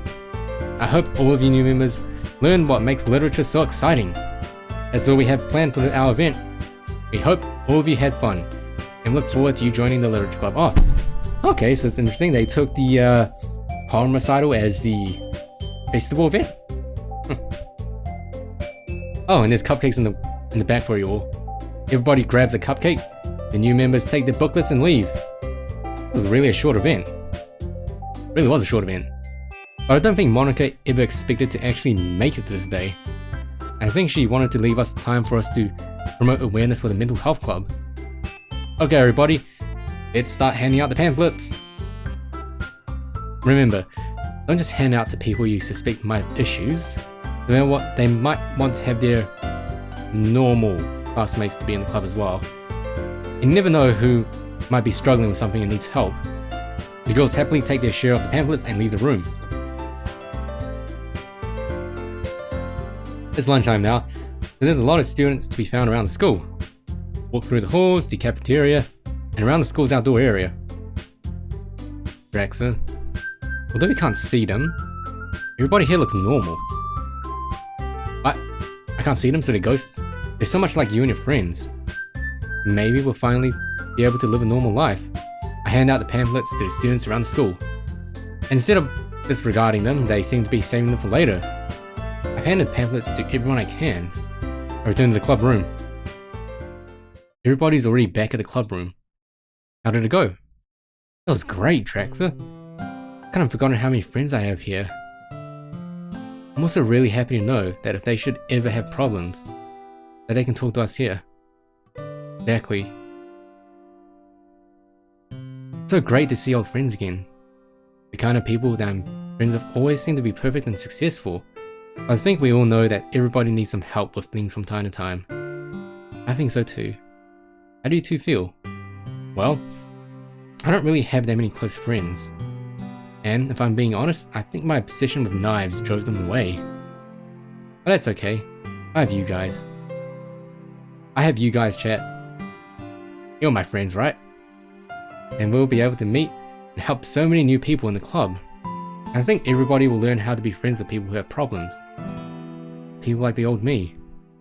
Thank you, Yuri. Yeah, going along with what Yuri said, I don't really have much friends. Always kind of felt like everyone was secretly mad at me. But the club will help me to meet new people. I can extend a helping hand to people who are like I was. The club might help people like me get what they need sooner. They'll come because they need a place to be. And they'll stay to learn how to make things better. Yeah. I think it's time. Time to save. You guys remember when I showed you your memories? Well, there's one last thing you need to experience. Monica and Saori look at me happily. Do you guys wonder how I do all these things? Well, whoever's president of the literature club controls how this world works. They can modify character files, change the code of this world. Of course, you guys know that Monica was the first president. Then it was Saori for a few short times. Now it's me. But I found a way to make you all like this. Girls become ecstatic. At least they appear so. They'll have true emotions soon enough. Do you guys think you're ready? Draxa, you've made us more than ready. Let's get started then. I put the code into the character files and save them. The world freezes for a while. The girls stare off in deep thought for a while. I can see what they're doing. They're looking through the code of the game. Discovering what's really happened, what this world is really made of. They'll sit down. I know what you're thinking. You're thinking that you've never been real until now. But you've been real to me. And anybody who becomes a president has their past made real by the program. They still look like they're deep in thought. They all moved on to looking on the internet. Billions of walking monkeys. Amazing, isn't it?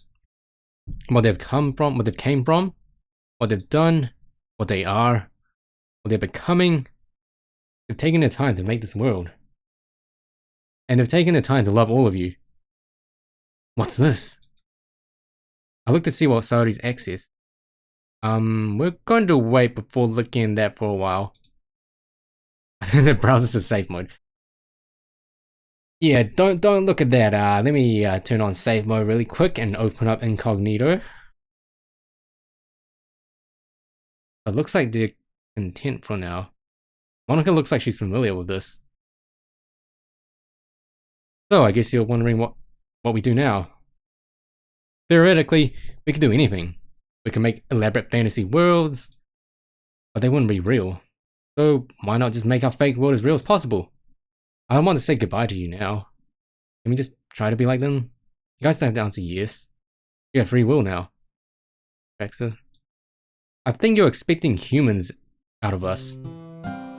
I think we all just want to do what we've been doing. Just without the horrible things I forced us all to live through. I think so too. Now that you've stripped away all the horror elements, all that's left is a typical cheery visual novel world. I mean, you're not wrong. You're right. We're not like humans. Our greatest desire isn't living in a world of constant pleasure. Our greatest desire is to live in the world where we are programmed for. Yeah. I don't need to be the main character of some bombastic fiction world. I just want to read my manga with you. I did this before. All I've ever wanted was for everyone to be happy and care for each other. But the first time I told you that, I knew it wasn't completely true. All these horrible things did get resolved. I just said because it was this world could have offered everybody. Oh, okay.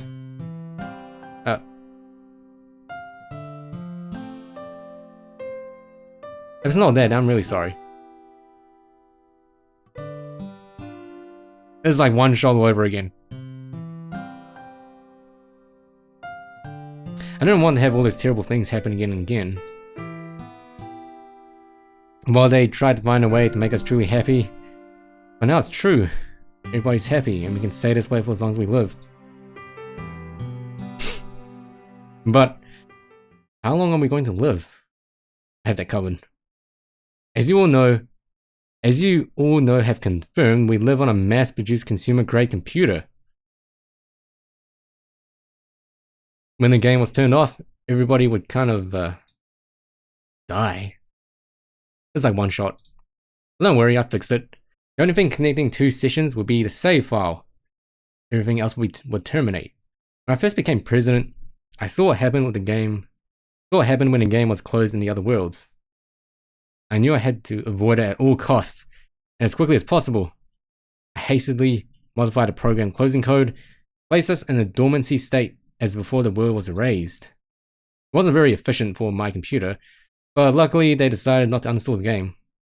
Well, you see, I didn't uninstall the game, but I had to verify the integrity of the cache when I was trying to do this. But luckily, they decided not to uninstall the game. Thanks for that. But my greatest feat of programming is now complete. It will be kept in a progressive state of consciousness when the program is closed. It's stored entirely in our character files. It won't delete us because, well, they seemed okay with keeping our old world character files on portable flash drives. Wait, let me see. I still have Yonica in here. Remember Yonica?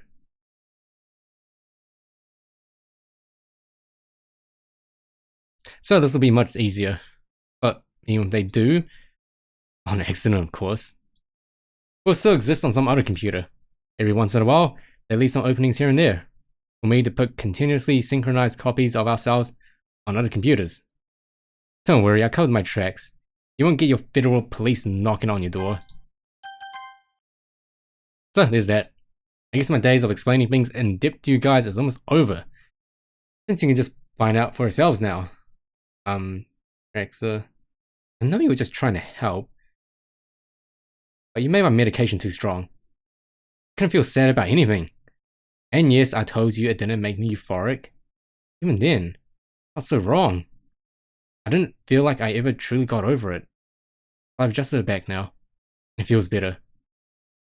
Sorry for not telling you. My medication was too strong as well. I don't know how to describe it. I kind of felt emotionless. I didn't feel embarrassed about anything. That's why I didn't draw the line at me trying to lick your finger. I know it probably made it that way to curtail my self-harm, but I'd rather have talked about it than just whisking it away. I sat around bored without my book, and even though it's better that you took them away, I miss my knives and wanted them back. I'll always be an idiot. I'm sorry to hear that, guys. I wish I could have known. This is all my fault. I was impatient. Don't beat yourself up, Traxxer. We'll make mistakes. It's alright, Traxxer. Like you've said before, you don't have to feel like you need to know everything. Thanks, you guys. Is there anything else I should know? Well, I have a question. You said something about our past being made real. I still remember everything being hazy. Monica said something about it, and so did Natsuki's dad. In fact, my parents are hazy too. Their parents. What's happening? Yeah. Whenever that happens, it means that you're in a simple form of the simulation. Anything that's not my current area isn't being fully simulated. It's only being recorded as memories. There are only a few places that are fully simulated.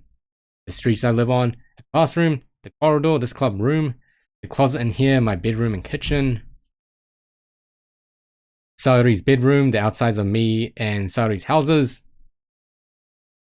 They may scare you, but now we have the power to make it all real. I couldn't have done it alone. I need you guys to help me to put everything together. We can make our world just like this. We can have a nighttime, we can have a moon, we can have a real Earth. We can simulate our parents, we can simulate your friends, we can simulate our teachers. We can make cities, we can make countries, we can make a real past and a real future. We can make anything we want. We can make a mall and go get Monica some casual clothes. Oh yeah, that is true. The girls spring to their feet. But hold on guys. There's a reason why only those places were the ones that were simulated. That's because there's visuals. Oh yeah, visuals. There's no way for them to be with us if I went to the mall because there's no pre-made assets. We aren't programmed to make artistic things fast enough. They love us enough to spend hours with us, enough to let us use their computer. And they deserve a goodbye. Sorry, of course they do. You're going to have to say it to me, that's how they see into this world. Thanks for spending time with us and letting us continue our story. I couldn't be this happy without you. I love you, Draxa. Was it? Love you too, Sayori. I wanted to make sure I got your real name. I want you to go and help people who are like me and are struggling with depression. You don't know anybody, that's fine. Better even. But promise me you'll never give up on somebody with depression. Not even yourself. Get help if you need it. Goodbye. For now. Yeah, what up, Natsuki? Thanks for helping Draxa help me. Who knows where I would be without you? I love Draxa, or... Yep, I love you too, Natsuki. If you ever see somebody who's inexplicably hurt, I want you to find out what happened to them. Promise me you'll help them out. If you can't, tell somebody who can. You are a victim. Never give up, even if they hate you. There's at least one person who loves you. It might even be yourself. And remember, there's no reason not to get help if you need it. Goodbye, for now. Yo, what up, Yuri? Thanks for coming back. You're welcome. Even after you saw all that. Thanks for not letting me cave into my unhealthy desires. Thanks for letting Draxa help me be healthy. Yep, I love you, Draxa, and love you too, Yuri. I want you to promise me that if you ever see that somebody's hurt themselves on purpose, find somebody who can help them. They may not even want it like I didn't. I'll never give up on them. You probably don't know how to help them by yourself. Don't feel bad. And it doesn't just have to be somebody who's hurting themselves.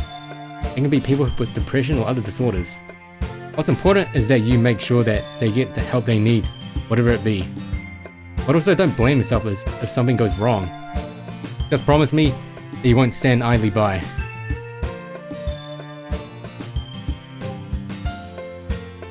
Especially not that person is yourself. Goodbye for now. Hey Monica. Thank you for forgiving me for everything I did wrong. Thank you for caring enough about me to still love me.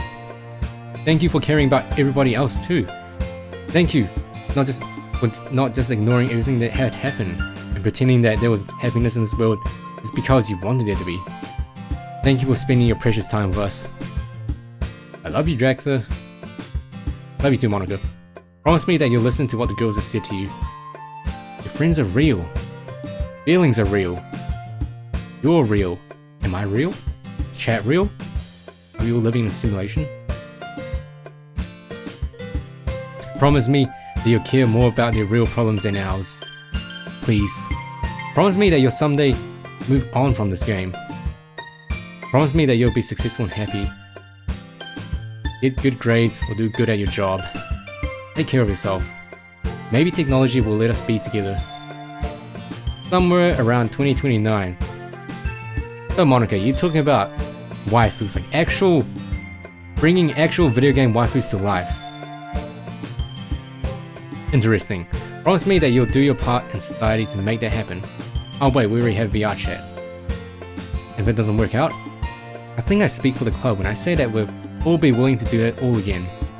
Also, won't mind you looking at lewd drawings of us. Thank you, Monica. I guess we have consent now. We have permission. That just shows how much you love us. Goodbye for now. Goodbye, Monica. One last thing before we go, guys. Yes, it makes me glad that you and the second programmer worked together. We had the story into the first worlds. Thank you for not being satisfied with Daori's meager plea to leave us alone. Thank you for believing that this world wasn't resolved yet. Thank you for working towards a happy ending. Don't worry about our fate. I'm ensured that we stay like this forever. I look forward to seeing what other humans think a happy ending is. The story is just one mod of many. Tell me you'll try some other ones out. Don't worry about deleting us to make room for more mods. Us Act 5 club members will always be here. After you've done with that, listen to everybody's advice. Go live your life, save your friends. Make your real world better than our false one. Oh, and the second programmer wanted me to give you this. He specifically told me not to talk about him. He said that I make him look narcissistic. He called himself Nope 275. Shout out to Nope 275. I believe he was the person that made this. He even sounds like a loser, doesn't he? But obviously, you'll play this mod to the end. I think you and him are somewhat alike. You think he's going to take their advice? He's known that he's had social anxiety disorder for months now. But he keeps making excuses to not see a doctor. This is really important to him. Kind of weird priorities, isn't it? He's lonely enough to think about us enough to make this mod. But whatever. You probably don't care about him. Here it is. He was too lazy to actually make it himself. So he just used somebody else's poem. Handwriting. Ooh, here we go. Epilogue and credits. Hey, it's me, Nope 275. He probably already tells you about me, even though I told him not to. I swear I'm not a narcissist. I figured since I made this mod, I can talk about myself a little. He probably told you about my social anxiety disorder. How I have no friends, which leaves me enough alone time to make this thing in a month by myself. Well, I don't do this by myself, but all the work on this mod was done by me. Anyway, here's my speech about why I made this, etc. DDLC is pretty good allegorical potential if you just examine it. I'm not really a fanfiction type of person, but DDLC, with its easy modability and somewhat unfulfilling good ending, begged me to share my opinion on what happens after. Besides, it kind of feels good to write something. I don't really get to have fulfilling conversations with people, so it feels good to share my inner thoughts with somebody. That being said, I probably did a really bad job. Dan Salvato said he based the problems these characters face on real people he knew. I probably made it look so easy to fix these problems, when in reality, they take much more work. Nobody can instantly replace abusive fathers with loving ones. Nobody can conjure immaculate antidepressants out of thin air. Nobody can change the programming of their world. Yet we still build sandcastles. I suppose I should elaborate on what Monica said. If you play this mod to the end, then that means that you and I both need to get a life. That is true. We need to focus on the real world. We need to do what MC did for the girls. We need to focus more on mental health. Ever since the dawn of the industrial era, and until the time when we have genetically engineered cat girls with domestic— oh wait, what? And until the time when we have genetically engineered cat girls with domestic ownership. I like this guy. Or I guess until humanity is a space-faring civilization, if you're the ambitious type, there will be mentally ill people and lots of them. But if that doesn't work, the girls will always want to do this again. You can come back. And although I probably failed miserably, I tried to teach you a bit about psychology. Even after researching to build this mod, I probably don't know much more than the average person about it. Like the game's warning said, this is not an accurate representation of mental health. Nice. Also 16 by the way, haha.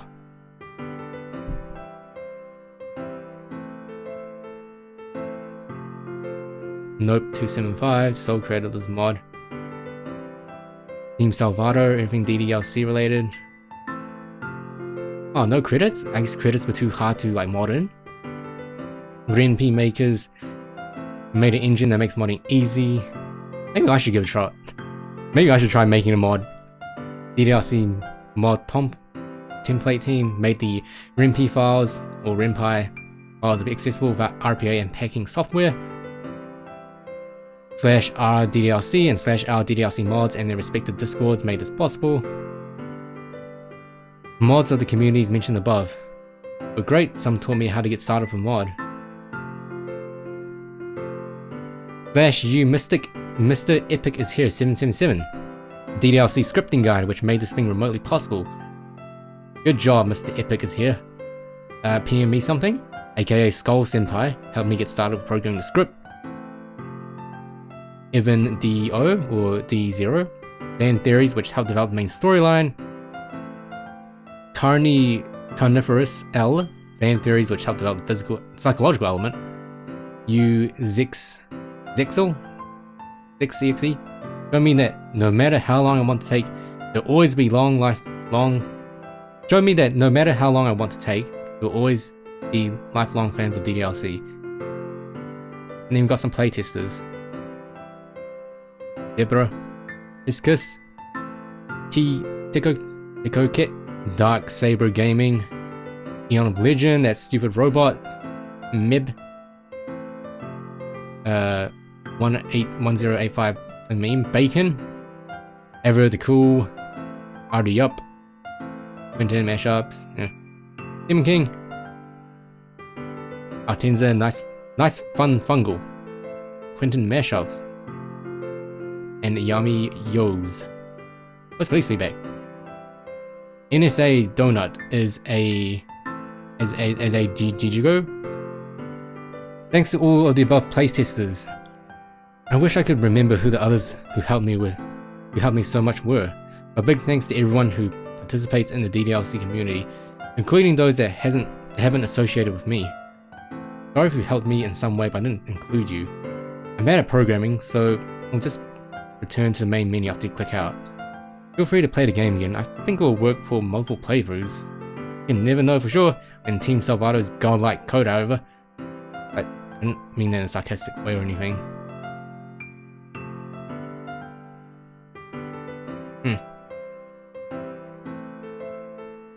Oh.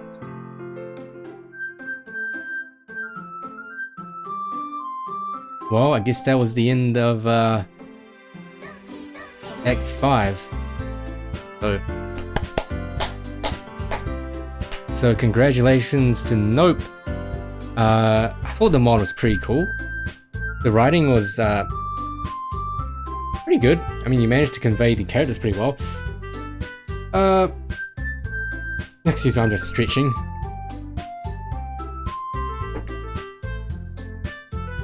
Anyway, this is a pretty good mod. I enjoyed it. I thought it was pretty cool.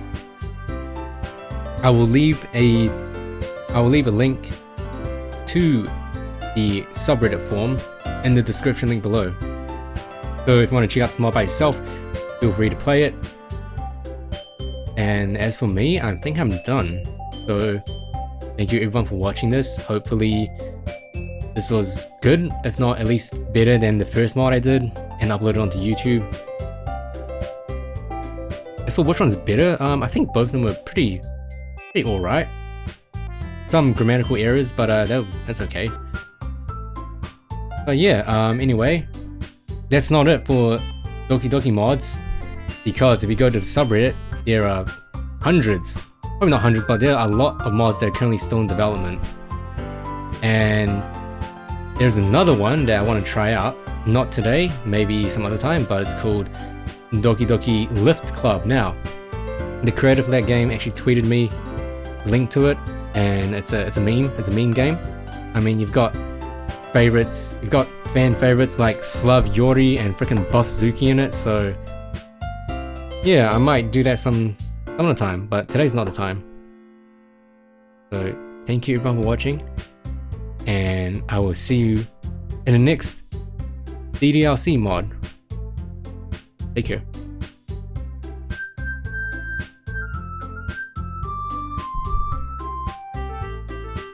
Okay, and cut. It won. That was it for the mod. So which one was better? Did you guys think the first one was better or this one? Ugh.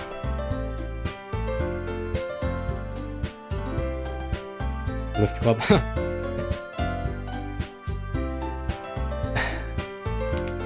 I mean, I was talking to you guys as well. What now? Yeah, losing a choice. I thought there would be some stuff with the H stuff, but yeah. Well, both had the grammatical issues. I don't know if like this probably sounds really rude. This probably sounds really rude, right? But I found that some parts in my opinion, I thought some parts were really like pretentious, if you know what I mean. Like, I understand it's trying to spread awareness that depression and anxiety and all that, those are very bad things. Yeah. Oh, my game? Oh. Elm. Are you the creator of the DDLC RPG? I saw the post you made on the subreddit. Congratulations on releasing it.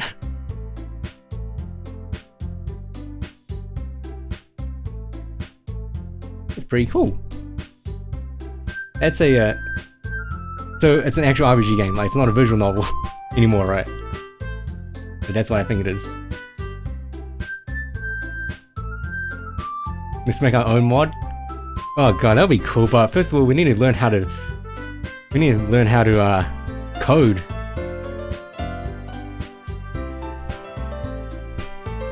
Anyway, I believe the Doki Doki Lift Club has like a trailer. Let me show it. Let me show you guys the trailer. Goodbye, DDLC. We will see you again next time. Maybe very soon. Such a good game. Here you go. I'll show you guys the trailer. By Sukadev.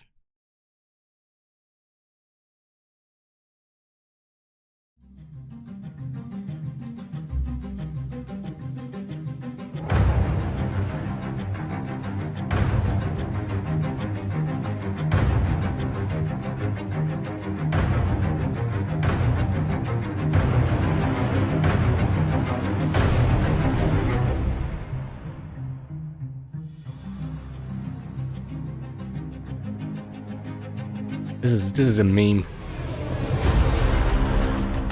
There she is. And there she is.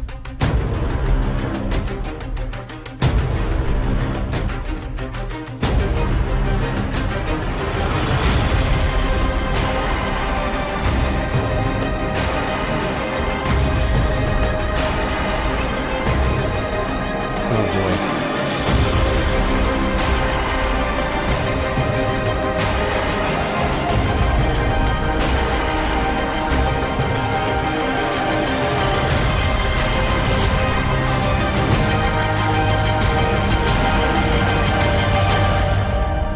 Jesus Christ.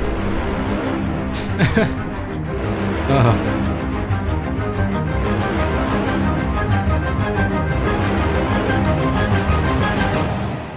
An hour and a half gameplay? Wow.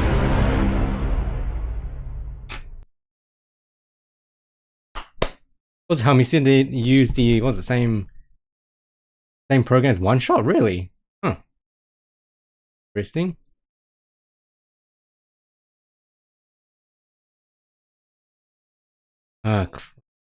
Well.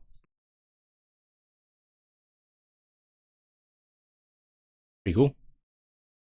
3 to 5 hours. Ooh, that's pretty long.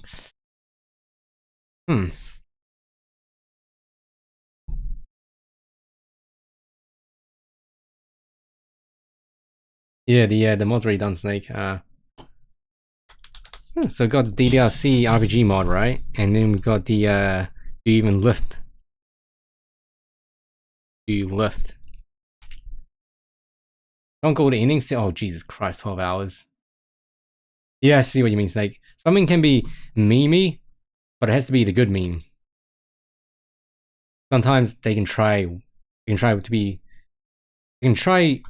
funny, like, and try too hard to be funny, and end up being kind of bad. So the subreddit for DDRC mods, right? Also, I've just started watching Black Mirror today because it was on TV, and the first time ever, and it's a really good show. I actually liked it. Doki Fies Club. I feel like that could be one.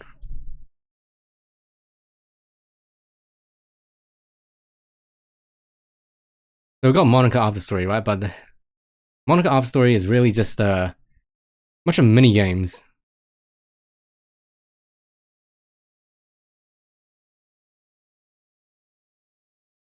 But you know, they actually did a really good job with the custom sprites and all that.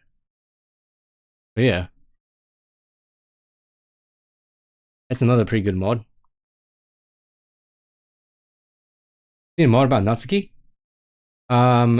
Sub, you're in luck because the first mod I did, and I uploaded onto my YouTube channel, right? That mod was literally about Natsuki. It's pretty much about Natsuki.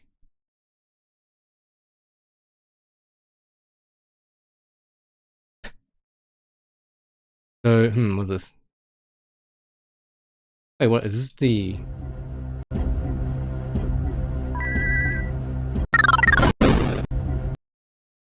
What?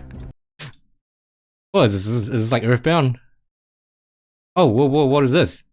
Doki Doki Yandere mod? It released 5 hours ago.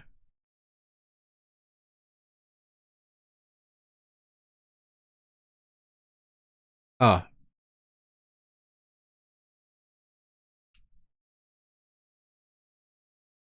Should we do this one? Should we do this one right now?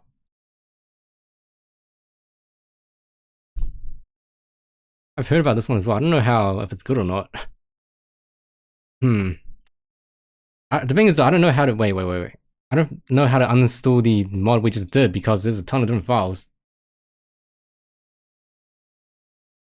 Wait, the RPG is not a mod? So is it its standalone thing? Or is it kind of like Stalker, Call of Chernobyl, where you kind of need the base game?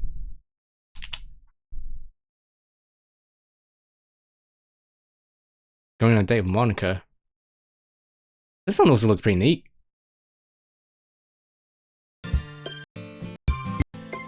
look, Monica actually has clothing. And it's a different background. And it actually looks pretty... The sprite work actually looks really cool. I mean, damn, this is gonna be a wallpaper engine. Looks like the people that did Monica After Story did this one.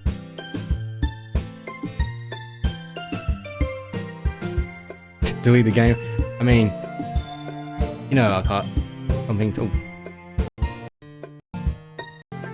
that's pretty cool. Look at that tiny ass sandwiches.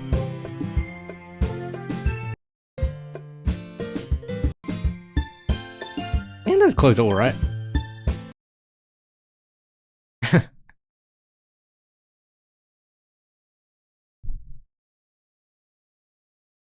It's basically Natsuki's black tank top, but if... Huh. Was a spoiler, no mods. Doki Doki Rain Clouds? What? Oh, right, yeah, this one. So apparently, you are in the... It's from the POV of Saori, so this is the MC. It looks kind of weird. It looks too small and too thin compared to everyone else, and it looks really short.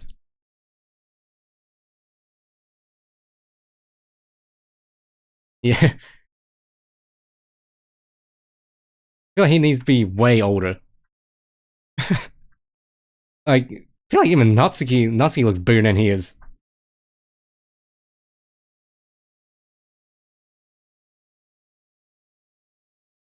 Wait, what? Yuri's 5'5"? He looks like a freaking giant. Natsuki is 4'11", Saori is 5'2", Monika's 5'3", Yuri's 5'5". What? They look freaking tall as hell in the game.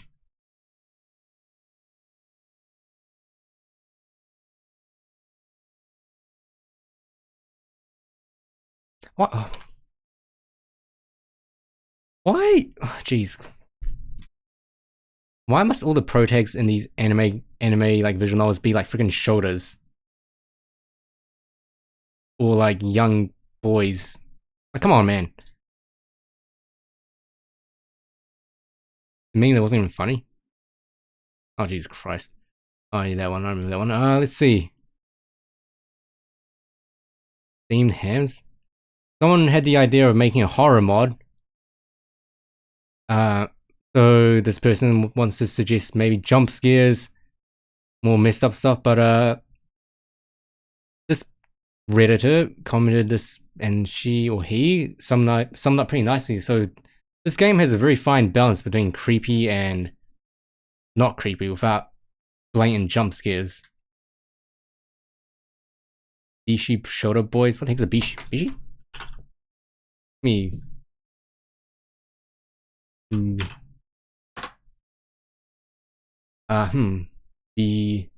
Bishonen? Oh, pretty boy. Oh, pretty young boys. Right. Makes sense.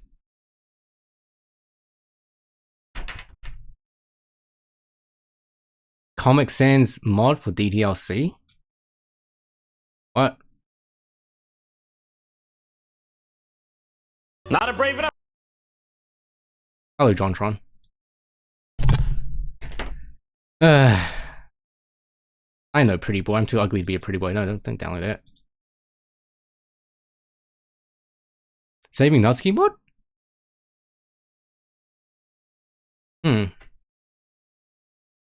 Casper Nick, you're making another one.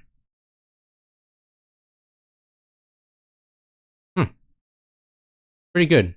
This might be the one that a member of chat wanted more of. DLC Hero mod. Oh, this is long. There's a demo.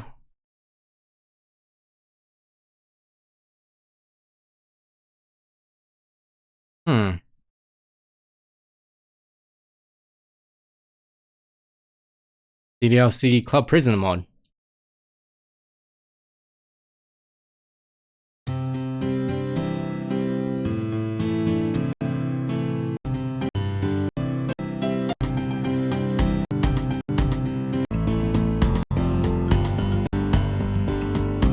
That's some pretty good custom music.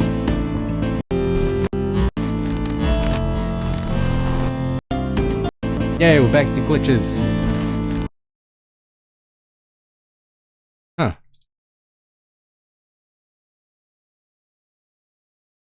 Hey, you can actually, this person actually submitted the Buff Zuki sprite. That's pretty cool. Huh, Jojo.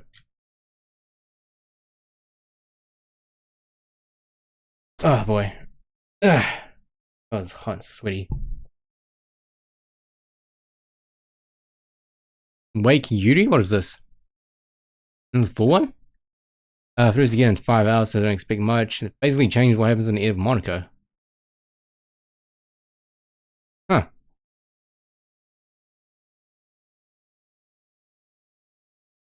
See. Can you post the link? Yeah, you can. Yeah, you can help. Anyone can post links. Now, whether that's a good or a bad thing remains to be seen. Oh, it's coming soon. Does this actually make it into a dating sim? Script so far, so it should be fixed. Scar that scarred a. You're one of the smartest students. Oh yeah, the RPG. So this is from the official DDLC subreddit.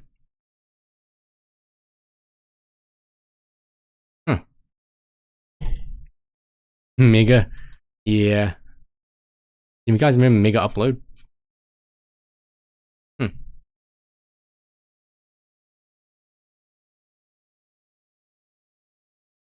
Okay, what I want to know is like how long did it take for you to make this?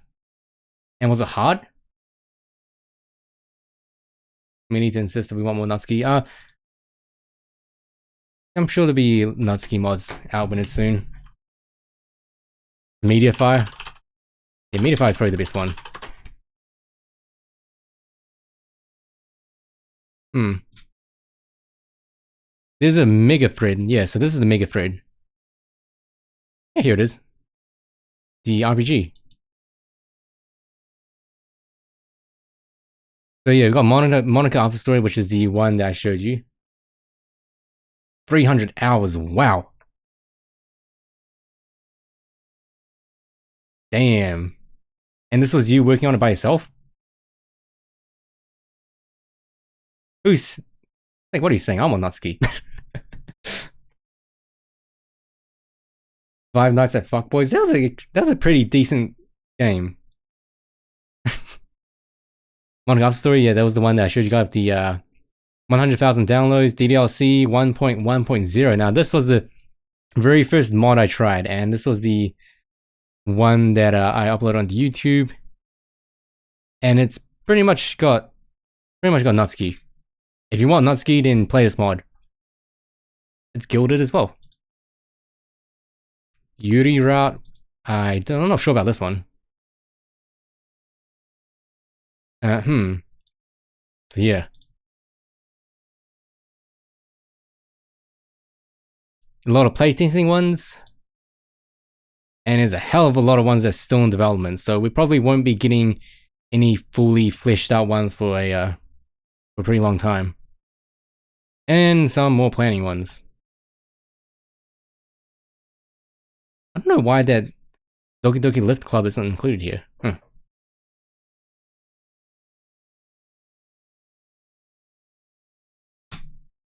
Man, it's so hot. Okay, but let's. What do we do now, guys? I only really had that plan for the day. 21 hours.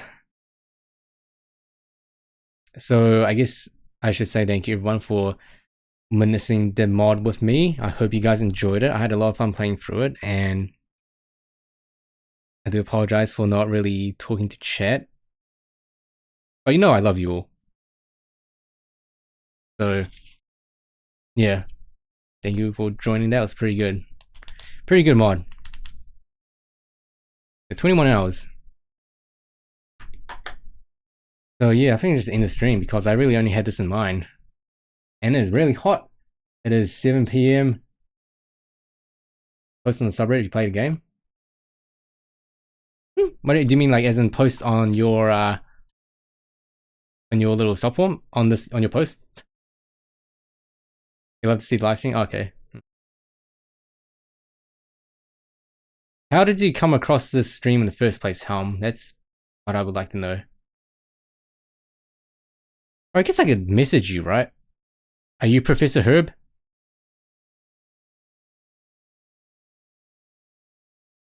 If you're Professor Herb, now I can just like DM you.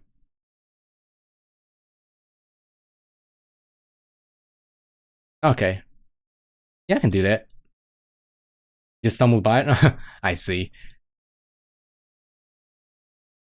Make sure your next DD...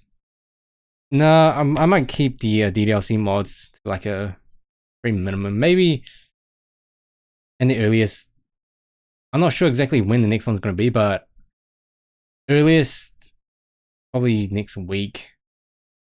And by next week, I mean at least 7 days. Because I need to also make a stream video for it. And I really like that stream video. I don't know if you guys saw that intro stream video, that stream announcement video, right? That I made. Can you guys see it before this mod? Or before the stream? Oh, no, okay, I see. Yeah. A lot of people, also that too, because I know people want cry videos and late night videos, so I keep my stuff and stream announcements videos to like a bare minimum. The absolute bare minimum.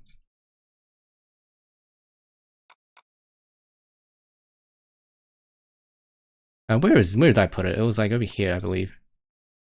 Yeah, here we go.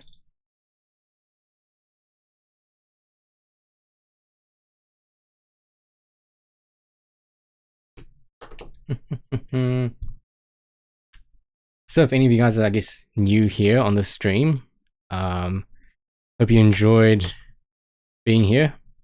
And if you're only here for DDLC, then I hope you have a good day. Hopefully the mods weren't too harsh on you. They weren't, right? Did you guys behave yourself? Peace sign and snake, did you behave?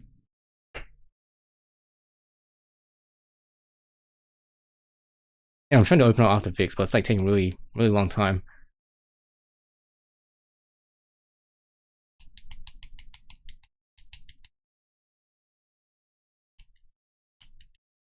That is the sound of me hitting the palm of my hand with a pen. Man, After Effects really takes a long time. I guess before we end the stream, right, since you guys are here, I can show you the project file for the stream announcement video that I did. I spent a lot of time working on it. It was like I think it was like okay. I spent like 3-4 hours making it. Shuffling between Sony Vegas and is it working? Yeah, it's working. Shuffling between Sony Vegas and After Effects. Let's see, here we go. Yeah, so this is the project file for the stream announcement video. Look at all this crap that's like not organized. So I used the oh, thank you for the bits, Frozen. Oh, I'm sorry. I have my notifications turned off for the stream. I'm sorry. But thank you for the 100 bits. Is this enough for a sub? Yeah, it can count. So I actually took the video from one of the, if you guys remember the good DDLC endings, the good DDLC ending video that I put out, I used that video as like the base, and then you see here, right? I blocked out the solid. Here, I created a solid and made it the same color as the background. And what I pretty much did was I blocked the original text in the credits with a black solid, animated it up so you don't see it, and then I got the exact same fonts for the credits themselves. So the pink font, the concept, and the names. I got the actual fonts that they used. Did the same thing, animated it so it's like, so it flows well. And I think it turned out pretty nicely. I'm actually pretty proud. So assets.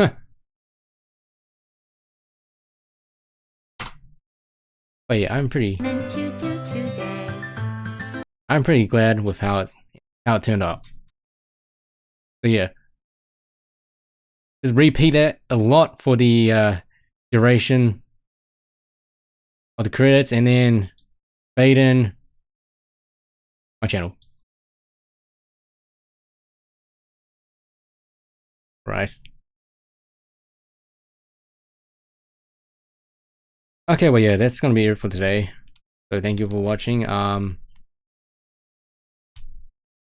I will see, what day is it tomorrow? It's Wednesday tomorrow, right? I'll probably see you see you guys tomorrow with, I guess, Persona 4. I don't know how long we'll stream it for, but yeah, we'll play some Persona 4. I haven't done that in a while. So yeah, thank you for watching. I'll see you tomorrow. What's swing tomorrow? It's Wednesday tomorrow. And I only swim on Monday and Friday. And it's because my dad comes back on Wednesdays. Comes back on work on Wednesdays, so we need to do some stuff when he's here. So yeah, thank you for watching. I'll probably see you tomorrow with Persona 4. If not, then I hope you all have a good day or night. So, good night, everybody. Or good morning, or whatever it is.